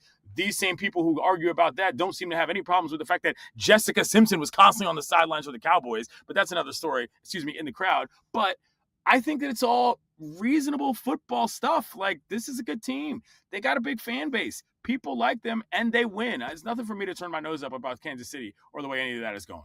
No, that Jordan Rodriguez, she's a smart lady. Yeah, she is. Really smart. Very, very smart lady. She's the one, for folks are like, why do I know that name? But she covers the Rams. I don't read about the Rams. The Play Caller series a couple years ago for The Athletic. Amazing podcast series that obviously chronicled heavily the 2012 Washington staff and kind of where they've all gone, Kyle Shanahan, et cetera. If you're looking for a fun offseason listen, there you go. If you're looking for something daily, you can listen to Clinton Daily. So last but not least, sir, because this is a proper sports talk radio show. Yeah. Who you got? I picked the Chiefs by a touchdown. I'm just not in a space yet because I think too many good things have to happen for the Eagles to win. I don't think there's going to be a lot of punts in this game. Not that that's entirely unusual, but they're going to have to win the time of possession battle. In order to do that, they're just going to have everything working. It's one thing to get a couple deep shots down the field on the Commanders. It's another thing to try to do that consistently against the Chiefs, who have one of the best defenses we've seen. I think this moment could get a little big for the Eagles, and there's nothing wrong with that. It's the Super Bowl. That's why you play the games. I can't bet against Pat Mahomes. That's what it comes down to. Yeah, I've done that exercise with a couple folks this week who've like picked the Eagles, and I go, okay, I want you to test this real quick. I want you to say the following sentence after me out loud. I'm betting against Patrick Mahomes in the Super Bowl. And right. You see as they get halfway through the sentence, the whole look on their face changes, and they go, never mind, I'm picking the Chiefs, which is exactly why I'm picking the Chiefs. It's not what I want to happen, but it's what I think will happen. Clinton Yates, you can listen to him, and is Mina officially booked? And I heard you on another station. Easy, all right? Don't be giving away my guests early. You said it in a public forum. Don't you look at me? This is not a friend secret that I'm spilling. Mina's going to be on the show. Okay. We're trying to promote your radio show. Be nice to me. We're trying to get a little morning roast reunion going on the program. So and instead, I'm getting roasted. Goodbye. Gracious. Clinton Friends is Monday. Listen to it. It'll be great. With impunity. What's up, kiddos? It's your boy Clinton Yates from ESPN. It's the Hoffman Show on the Team 980. Tell your mama I said what's up.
It's the Hoffman Show. We're on the Team 980. We're always live as well. The pre-host, yeah. Oh, I wish what just happened anyone besides me could have seen. So, as we're getting ready to come back, I look at Anthony and I go, hey, wipe up your camera real quick. It's getting a little blurry. And Anthony, what'd you do? I used my thumb, actually, to wipe the screen. Wipe the camera lens. Yeah. I mean, the camera lens. And how'd that go? that wasn't the smartest, idea. It made it blurrier.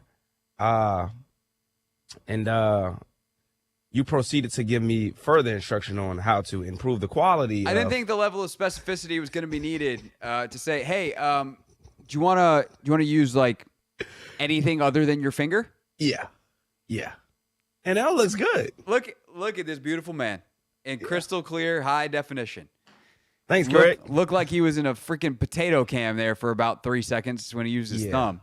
I was like, this looks way worse. You went from it's like, hey, can you focus that camera to full on potato cam to now here we are. Yeah, not good. Not good. But we're good now. You know what is good? A weekend preview. Yes. Brought to you by Nobody, Craig. Yeah. We're still waiting. Still waiting. Patiently. Patience is a virtue, Craig. There could be hope upon the horizon. Honestly, the sport that's got the best schedule this weekend, Anthony, like obviously the Super Bowl is this weekend. We know that. Women's college hoops this weekend, bangers. There's some good men's games too. I think it's Auburn, Florida, which is the top 6 matchup on the men's side on Saturday. But Saturday on the women's side, you got Kansas State, Oklahoma State. That's top 25 matchup. And then the nightcap, 9 o'clock on Fox from L.A., Juju Watkins and USC host Ohio State, which, again, is a Big Ten matchup. Because, of course, it is. But that's number 8 versus number 7. And then you get to Sunday. You got UConn Providence at noon. UConn coming off a tough loss last night at Tennessee. First time that UConn has lost against the Lady Vols since 2007. Heck of a job by Tennessee to close out that game last night. South Carolina was on that team? That Tennessee team? In 07? Yeah. Was Candace still there? I think so. I think Candace was on that team. I think you might be right. She played forever in the W, bro. I don't know. Was Candace playing college ball in 2004? I'm pretty sure her rookie year was 2008 in the WNBA. Yeah, that sounds about right. So that was a long time ago. Man. We'll get to Tennessee again in a moment. South Carolina, Texas. That's number 2 South Carolina on the road at number 4 Texas. 2 o'clock on ESPN. Man. SEC showdown. So if you're looking, that's the thing about Super Bowl Sunday. Unless you schedule something, it's just a whole bunch of waiting. And it's like, man, can something else happen here? How about some awesome hoops? That one's at the Moody Center in Austin. Cal Notre Dame is, again, ACC showdown, 21 versus 3. And then you got NC State, Florida State. Those are 2 ranked teams. Michigan State's fun because rivalry. UCLA, number 1 team in the land, led by DC's very own Kiki Rice. They're at Oregon. Yes, sir. And then, so you got that South Carolina, Texas game in the 2 o'clock window. And then you're like, I need something to watch at 4 o'clock to get me to the 6 o'clock Super Bowl. Tennessee, LSU at 4 o'clock. Great bump. Oh, my gosh. And then home team, Terps, they're very far away. They're at Washington. So the Lady Terps, who are 16th in the country, 18-5, 8-4 in the Big Ten, are Brenda Friese's team. They are on the road, Big Ten plus on your TV. They are out at Washington. So heck of a weekend in women's college hoops. Again, there are some really good men's games as well, headlined by Auburn and Florida. Bruce Pearl's club matching up against the Gators. Also, NBA this weekend. There's some really good stuff, including Luka Doncic's probable Lakers debut. That's a Saturday, 4 o'clock, correct, Anthony? They put that one special on ESPN? Yes, sir. That's locked in. It's against the Pacers, so if you're rummaging around tomorrow, that'll be good. I will not be able to watch that game. I'm actually kind of bummed I won't be able to watch that one, but for good reason. Me and my boy G, he's getting married in September, hey, so now. we're going to see if we can get his tux situation straight. Nice. So bopping around. I haven't bought a suit in a long time. I think it might be time for me to up my dress clothes game. Uh-oh. What color are you thinking? Oh, no. I mean, well, for his wedding in particular, I got to talk to him. Be like, what's the... Yeah, that's fair. You tell me. It's your wedding. Just hopefully it's not like lime green or something that I can't wear anywhere else. So I'll get something nice. Okay. Or I won't get anything at all, and I'll wait till later in summer, and I'll get something then. But That was about right. Yeah, I haven't gone suit shopping in a long time, so it's This radio gig, man. What's the open say? They're just lucky we're wearing pants. Yes. Sweatpants, typically. Or jeans. Yeah, as long as we look good from about here up. That's where the camera is. Yeah. That's all that matters. That's the funny thing about like SportsCenter now, Ant, is like literally when I interned at ESPN in Bristol in 2011. And that was back in the day when most of the show was done from behind the desk. Now they're standing up every single show. And literally, I remember like Van Pelt's talked about this. I'm not spilling state secrets here. Like the first thing that would happen when like Van Pelt would get the rundown for SportsCenter is he looked down and see if he had to do any kind of standing bits, because then it was a pants show. And like they wear basketball shorts, they'd wear sweatpants, whatever underneath. Not like they were wearing no pants on set. But like a pants show is not really a thing in Bristol anymore because they're standing all the time. Yeah. Different gig. Sit back behind that desk and read highlights. Yeah. I miss the old Sports Center, just saying that. I do too. Now they stand up and tell a lot of terrible jokes. All right. Hey, maybe next time they're just auditioning to be a host of NFL Honors. Nothing, Anthony? Thanks for... That was the kind of joke you typically laugh at. I'm not going to lie. I turned my attention away real quick. You were not paying attention. Dave Johnson laughs at my jokes. He's next.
6:00 on a Wizards game day. It's time to head to Capital One Arena in the broadcast booth live, where Dave Johnson is standing by ahead of a 6:45 pregame and a 7 o'clock tip for the Zardos against the Cleveland Cavaliers, one of the best teams in the NBA in 2025. 24-25, I should say. Dave, how you doing? They didn't trade you this week. No, somebody, and this tells you just with the reverence in which I've thought of here at Capital One Arena after 28 years, somebody said, well, I still saw the box of pretzels here, so I knew you must still be around. They didn't trade you for a box of pretzels. So No. that's how they think of me. But, yeah, it's always I shouldn't say always, but certainly with a Wizards team and the situation it is in, very much building for the future, a lot of work was done to make a lot of moves. And the short answer is it is about getting assets for the future and developing this young team. And that's kind of the short answer on what's going on with the Wizards. Yeah, for sure. And Dave, don't get it twisted. You're at least worth like 5 boxes of pretzels. Like Right. one box? Come on.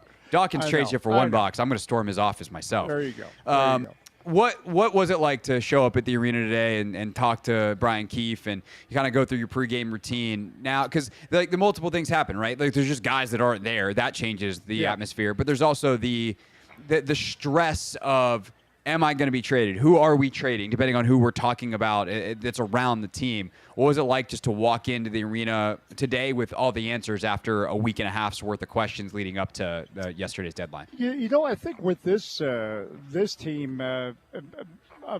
versus other Wizards teams I've been around, very, very routine. And I think everyone here understands when you're on a part of team that's developing that you might be traded at some point. That's because you're still trying to earn your stripes in the NBA for the most part. I mean, this is a young team, and so I don't think anybody goes out with the pretense thinking I'm here for 10 years.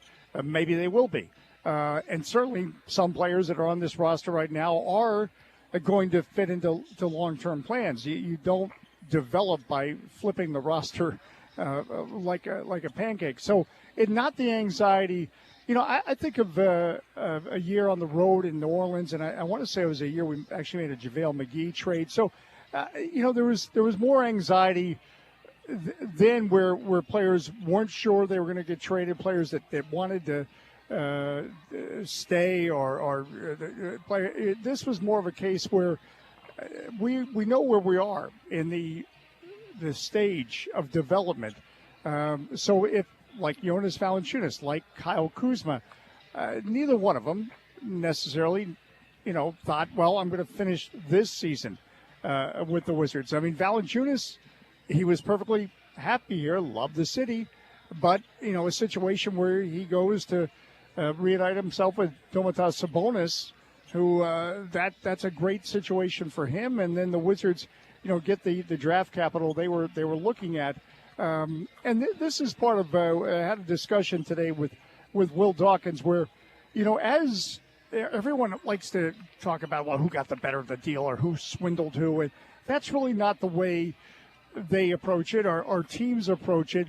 It makes for good, fodder. But the reality is there's only 30 teams in this league. And so all these teams have to work together. And you're not going to build goodwill for the future if you hoodwink somebody on a deal. And by the way, you're working with players and agents, and so you want to build a reputation as a reputable team, if you will, or a team that cooperates not only with achieving its goals, but is also thinking about the player as well. And so a lot goes in to like the work that happened over the last 48 hours. And I find that interesting that there's a whole strategy group and they've been working on it for a couple of months. And They identify certain needs, and those needs, look, they always identify needs, but they're ever evolving. And then things really heat up within the last week. Dave Johnson, live from the broadcast booth at Capital One Arena. For Kyle specifically on the way out here, as a guy who was a key player for them for a couple of years. Like, what's your favorite Kyle Kuzma story or favorite Kyle Kuzma memory from his time with the Wizards? Right away, I think of a buzzer beater in Detroit, I think it was the first time I used up the warm up the bus phrase because it really felt like we were escaping with the win. But he was, I think he on social media said something to the effect of, "DC, it was real," or I don't know the exact quote, but it felt like real commitment from him to this city and real appreciation to this franchise. Again, he came here as a role player in a championship team, and he did grow, and he did want to get back. I think this season with a winner, or a team that was contending. Let's put it that way. But a year ago, he didn't want to leave. So the point being, he served this franchise well, and it's not worth debating. Well, sure, the Wizards, the deal was made this year, and again, that gets back to, you have to make sure your goals are aligned with player and team, and the Wizards chose to keep him last year, and he went into this season knowing full well. Nothing had dramatically changed in the offseason. He knew what the plan was.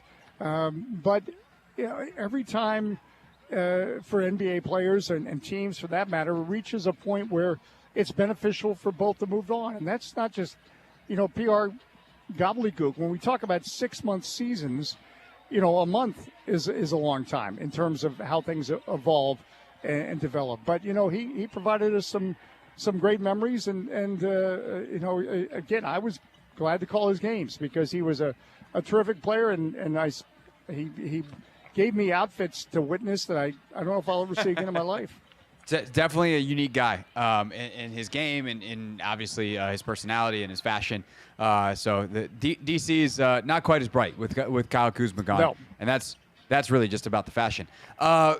Dave, obviously in return, you get Chris Middleton, you get Marcus Smart, you get A.J. Johnson in the multitude of deals. When do we see those guys on the floor? Have we heard an update on the plan for getting those guys? The deals have been officially announced, so I believe that they're eligible to play. But in terms of actually getting up to speed and getting out there, what kind of timelines are we looking at? Well, I think with, in fact, I know with Chris Middleton, Marcus Smart, the key is they want to get both of them, really healthy. Middleton has battled injuries. Marcus Smart having a finger injury that, really is not fully healed. So, obviously the Wizards are not a team battling for a playoff spot. So it's, all right, get out there, play through pain. We need every single win. It's a different situation. They want to get both these players right. I would think after the All-Star break for both Chris Middleton and Marcus Smart. And again, I think about Marcus Smart with the Celtics and the battles we have with him. And again, that's as they select players to make deals with, it's not only what they can, add to a young team on the court, but also the culture that they bring off the court and the leadership. And I think both check those boxes in terms of having success and ready to accept leadership roles with a young team. With A.J. Johnson, I think what's exciting, essentially now it's like getting 4 first-round draft picks. It's not like getting 4 first-round draft picks. It is 4 first-round draft picks from this past draft class. So A.J. Johnson, in fact, we're told, is going to be in uniform tonight. Now, he just would have arrived here. So whether that means he sees any playing time or not, I don't know. But I do know he's available. So what that says to me is we're going to see him sooner than later. And so, this is now, to me, quite remarkable when you think about it. I don't know when the last time you had a team in the NBA playing 4 first-round draft picks in their rookie year. And certainly, as we've witnessed, Bob Carrington, Alex Sarr, and Kershawn George are getting significant minutes. George is going from strength to strength. They've all shown improvement. I think George is really come on since the turn of the new year. And now A.J. Johnson will be put in a situation unlike where he didn't really have the room at the end, if you will, with the Milwaukee Bucks, and he was getting a lot of time with the Wisconsin Herd, their G League team, he's going to get some opportunity here. Yeah, for sure. And not to mention, you have the 4 first-rounders from this year and Bilal, who still is 20 years old. And somehow the Wizards got even younger. And when I saw CD Sissoko, the guy they got from Sacramento, I was like, oh, of course they got a 20-year-old French kid. They ultimately wind up waiving him. But just an insane amount of youth for the Wizards, gets even younger. And Dave, have fun corralling and calling the kids tonight, because that's the rest of your season. You're going to be talking about all these kids running around out there. And you know what? We finished with Bilal Coulibaly. He's coming off his first triple-double. And we're going to talk about this. This team is just playing with a lot of joy. As I've said to you before, because it is a young team, if you come out and watch them, you listen to them, they're going to fight because they're loving hooping. No doubt about it. And that definitely comes through with how they play. And now without the pressure of the deadline looming, let's see what they can do tonight against one of the NBA's best in the Cavs. Pre-game, just over 30 minutes away with Dave. And then, of course, the call coming up at 7 o'clock. Dave, appreciate it. And I should see you in person on Monday because we'll be out at the arena for the Spurs game. Yeah, I heard about something about that game. Some guy named Victor's showing up, so we'll see you on Monday. Yeah, I heard he's tall. So I gotta investigate for myself. Thanks, Dave. Dave Johnson with us here on the Hoffman Show, like he is each and every Wizards game day. When we get back, I have a surprise for Anthony. No, really, I have a surprise for Anthony. But first, let's get an update on the latest in the world of women's sports, presented by Wawa, where of course you can get your customizable crispy or roasted chicken sandwiches. Westwood One presents today.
Rarely on this show does Anthony have absolutely no idea what's about to happen, but this is one of those times. It's the Hoffman Show. We're on the Team 980, always live as well on the free Odyssey app. I'm Craig Hoffman. I'm the host of the show. He's Anthony Haney. He's the producer of the show.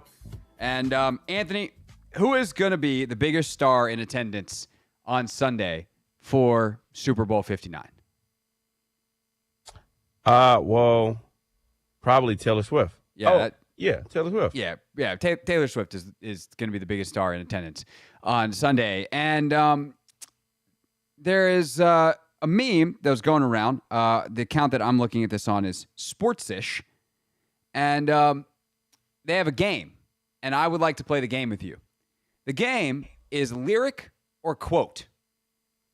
And so I need to know who said the following 4 or 5 phrases. We'll see how many we get to. Okay. Taylor Swift or Jalen Hurts? All right, that's easy. That's what you think. I think. All right. The first quote, with my Eagles t-shirt hanging from the door. Who said it? With my Eagles t-shirt hanging from the door. I mean, I think it'll be weird for Jalen Hurts to have an Eagles shirt hanging from the door. Jalen Hurts? No, that was a lyric from the Taylor Swift song Gold Rush. Oh, that was from a song? Yeah. I mean, she... Oh, so, okay, what you're about to do right now, you're going to read either a lyric or a quote from Taylor Swift. Oh, okay. Got you. Like, that would have helped you with the first one. Yeah, that would have helped me with the first one. You would have been like, oh, well, that's obviously a song lyric. Yeah. Taylor from Pennsylvania. Yeah, no question. Although she obviously is now rooting for the other team. The game was rigged. The ref got tricked. Was that a Jalen Hurts quote or a Taylor Swift song lyric? Jalen Hurts quote. Come on, man. That's easy. That is from the song Only the Young by Taylor Swift. God, she's spanking me right now. You're screaming inside and frozen in time. You did all that. You did all that you could do. The game was rigged. The ref got tricked. The wrong ones think they're right. Only the Young by Taylor Swift. Oh, yeah, that's T Swift. I know that song. No, you don't. Taylor Swift lyric or Jalen Hurts quote. I'm going to get this one right. Money is nice. Championships are better. Jalen Hurts. You're correct. Finally. That was Jalen Hurts, I believe, at the press conference after he signed his extraordinarily large contract. Oh, nice. Because I'm looking at a video right now of him at that press conference. Yeah. That is a very nice suit. So I'm presuming that's the press conference that it was. Dapper Dan. Hey, take some notes when you go suit shopping this summer. Yeah, I like it. You either win or you learn. Is that a Taylor Swift lyric from the 14-time Grammy winner or the 14-game winner in 2024, Jalen Hurts? Jalen Hurts, easy.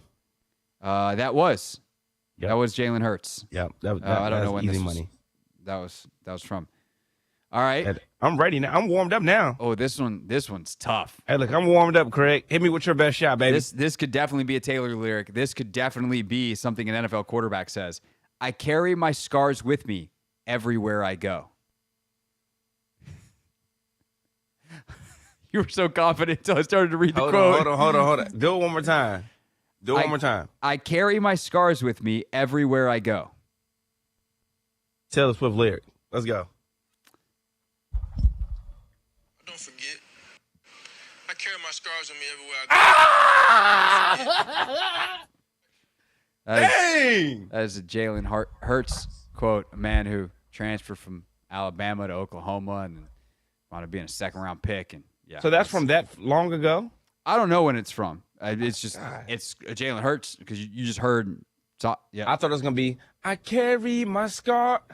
No, it definitely sounds like it could be a Taylor lyric. Yeah. I think what's also beneficial for me in this one, because this was a Rachel idea to do this. My wife occasionally helps produce the show, and the last time she helped produce the show in a way like this was we did the Travis Kelce real or fake tweets. And Rachel wrote tweets in the voice of Travis Kelce.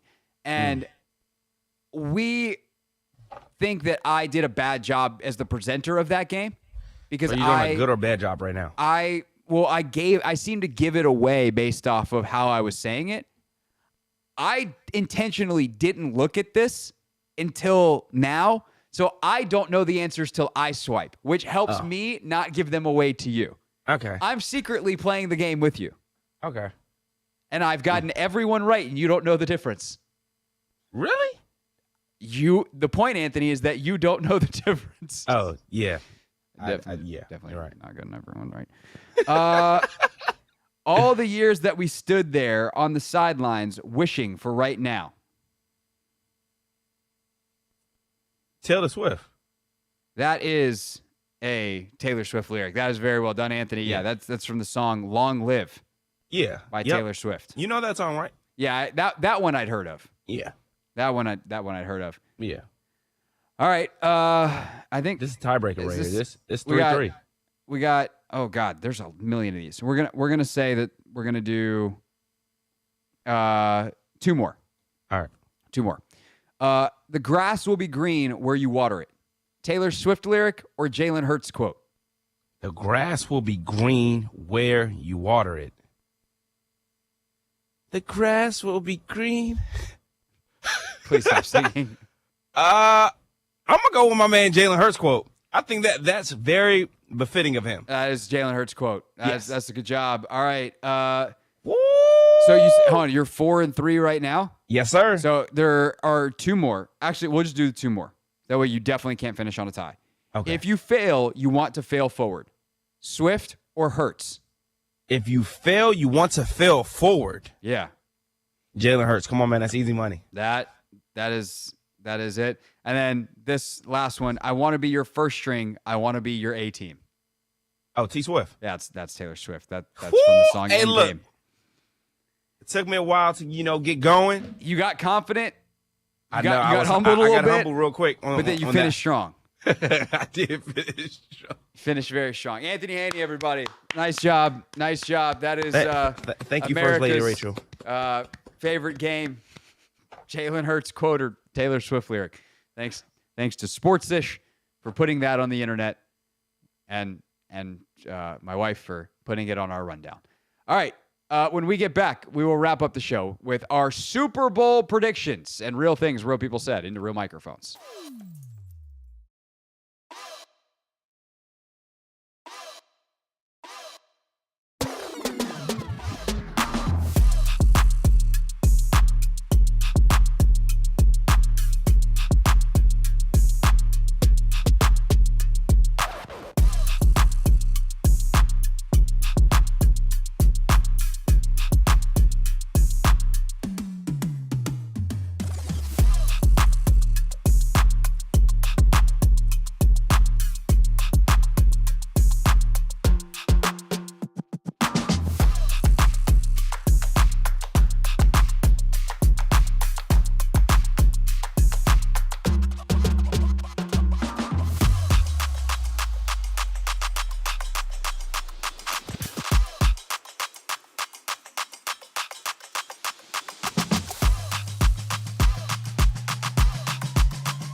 15 minutes away from pregame on a Friday of the Wizards and Cavs here on the team at 980. Your home for Wizards basketball. All right, let's get right to it, Ant, because we got some really good Real Things sound. Let's pick the Super Bowl. We kind of already did because the competition Wednesday, if you were listening for that, we both picked the favorite, which means there is no like, hey, we think the underdog is going to cover, but the favorite's going to win twist that we could throw at you at the end of the week here. Anthony, it is very simple. I think we both feel the exact same way. We're not going to bet against Patrick Mahomes in the Super Bowl. And so I'm picking the Chiefs. That's the extent of my analysis. Yeah, you're picking the Chiefs, Craig, but I already told you on Wednesday how I'm coming. I'm picking the Eagles. You did pick the Eagles? Oh yeah, you did. I picked the Eagles. Oh yeah, you did. I'm rooting.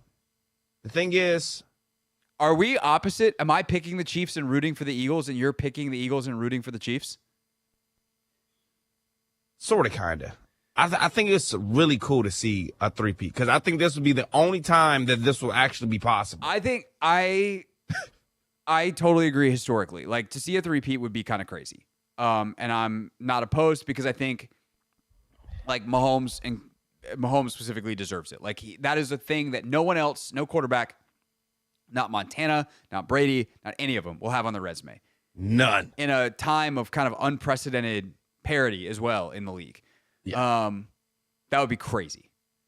But I would say two things. One, there's just like some stuff about the Chiefs that I'm like, meh. And two, Logan talked about this. And it's funny because players disagree. Like Logan said he and Smoot felt the same way, but Santana was like, hell no, I hate the Eagles. Like, screw them. I hope they suffer. But Logan was like, I want to say that we lost to the best. So from a Commander's perspective, I want the Eagles to win because then it's like, hey, the only team that beat them in the playoffs is the one that won the ship. Yeah, I mean, I hear you on that.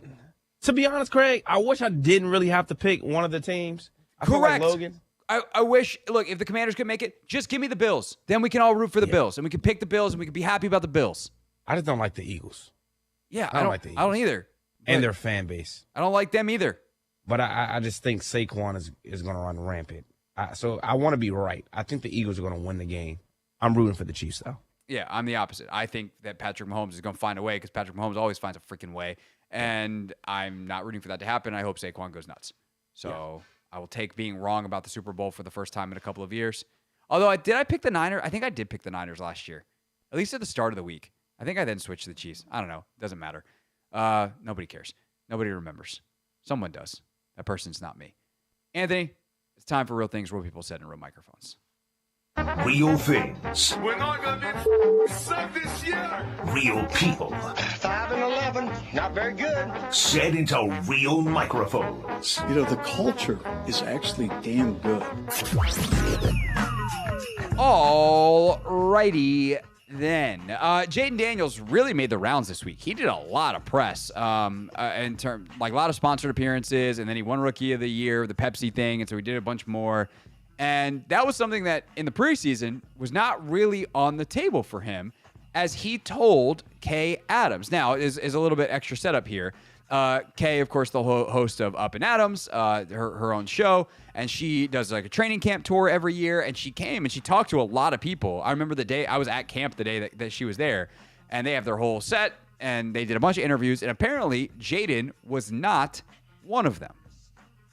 I remember being at camp, and you were undeniable, right? You were the rookie. You were going to inherit the kingdom. And DQ was like, "Kay, you're not talking to him." He literally, yeah. I said, I don't want to interview him. I'd like to say hello. And he said, "You're not talking to him. He's not the starter." Okay. He said he's not number one on the depth chart. I had to earn talking to you. Tell me. That's what it sounded like. Well, how was it in training camp? I think I sort of want you to maybe just reflect on how this team handled that situation. Like you said, I had to earn everything. It was nothing given. I wasn't a captain. I wasn't a leader. I was a part of the leadership group. I had to earn that. I had to earn the starting role. So for me, I was just like, hey, they really treated me like a player, but essentially like I was a rookie still. Do you think that was the right way to do it, looking back? For sure. Why? I mean, I wanted to earn everything. I wanted to earn the respect of the coaches, my teammates, because, I mean, if they just came in and handed me everything, I wouldn't have felt right with that, because there's guys that been in the league for 10 plus years. I had to earn the right to talk trash to Bobby and just earn the right through my play. I love it. All the stories we heard are true. Man, it is insane how mature this guy is. It is. And also, Bears fans were like, because Caleb was handed everything, and they documented it all on Hard Knocks. Man, I gotta watch all of that back then, see how that all unfolded. Dude, not good for Flus. Yeah, I would imagine. The foreshadowing there is rough.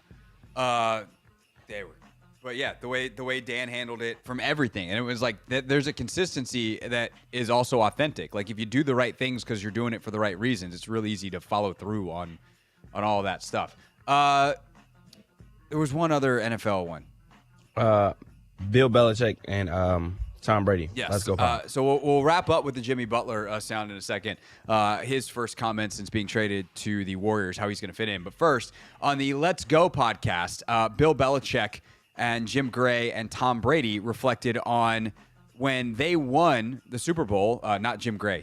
He was a broadcaster. But Tom Brady and Bill Belichick won a Super Bowl in New Orleans and apparently had a pretty good time. We win the Super Bowl in New Orleans. I see him right after the game. We have a beer together in the room, which was great. The next morning, we were going to the MVP press conference, and Coach gets in the car. And I think he was overserved down there on Bourbon Street. There were too many hurricanes that, someone gave him. And he got in the car, and he was like, oh, man, that was a long night. Winning the Super Bowl, yeah, that was great. But some memories like that were pretty awesome, too. Whoever scheduled that press conference after the Super Bowl win never won a Super Bowl and had to go to that press conference. That story's 11 times funnier if Bill Belichick's not currently dating a 23-year-old. It's just like the idea of Bill Belichick having fun and like going out on Bourbon Street. Now you're just like, yeah, but you're probably creepy.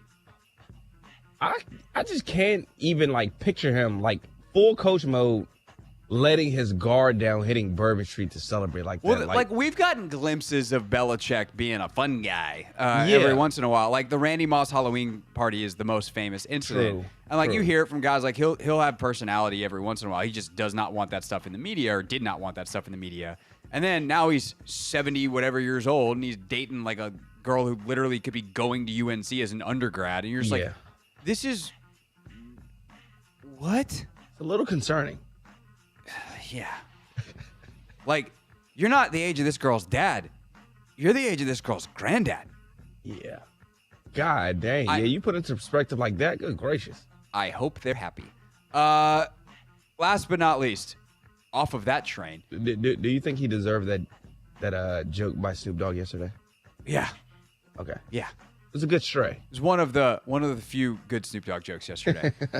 Last but not least, back to the NBA, getting all kinds of introductory press conferences and all that kind of stuff.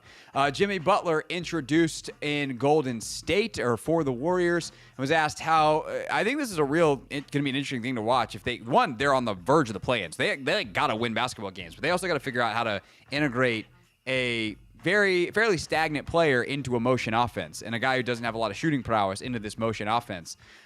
So, Jimmy, how are you going to fit into the offense there in Golden State? As a high IQ guy, how do you see yourself fitting like on the court and their play style and what you bring to the table? We good. Pass the ball to Steph and get out the way. Easy. That's okay. He can still make it. I saw it in the Olympics. In a way, he's right. In a way, if those are his expectations, Jimmy, you're about to do a lot of running. Yeah, that's going to be definitely an interesting dynamic. I mean, early in Jimmy's career, he definitely was the 3-and-D slasher kind of guy.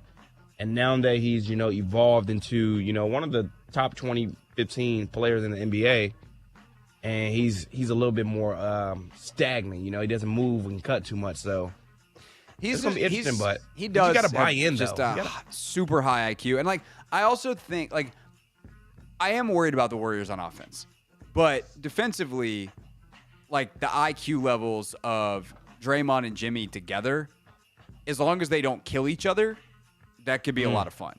Like they could be really good. And like I also think Jimmy will do a lot of the dirty work type of stuff. I mean, he always has done that, even when he's been a star. Yeah. But like Draymond's not the rebounder he used to be. Nope. Jimmy had like a 19 rebound game earlier this season. Not that he's going to do that every single night, but like the ability to crank up defense, rebounding, diving for loose balls, getting deflections. You know, he's setting more screens this year than he ever has before, which was something that pissed him off in Miami. But like, he knows the score going to Golden State. Like, he knows he's not the number one option. Like, he was mad in Miami because he wasn't the number one option anymore. You're going to play with Steph Curry in Golden State. So, they need to find who's going to be their shooters. But I do think that it'll defensively it will be a lot better than it probably has been. Yeah, and I think the playmaking aspect of his game has also been a little bit overlooked. Yeah. Steph, they relied on Steph to do everything. So then you got another playmaker on the offensive end. I think, they can make some things shake. I think they'll figure it out. A bunch of high IQ guys. And also like the athleticism of guys like Kuminga getting to keep him. By the way, unbelievable reporting for ESPN.com, Ramona Shelburne, Brian Windhorst on how the Butler deal went down. Highly recommend that if you got some time this weekend. Wizards basketball next year on the Team 980. We'll see you on Monday talking Super Bowl.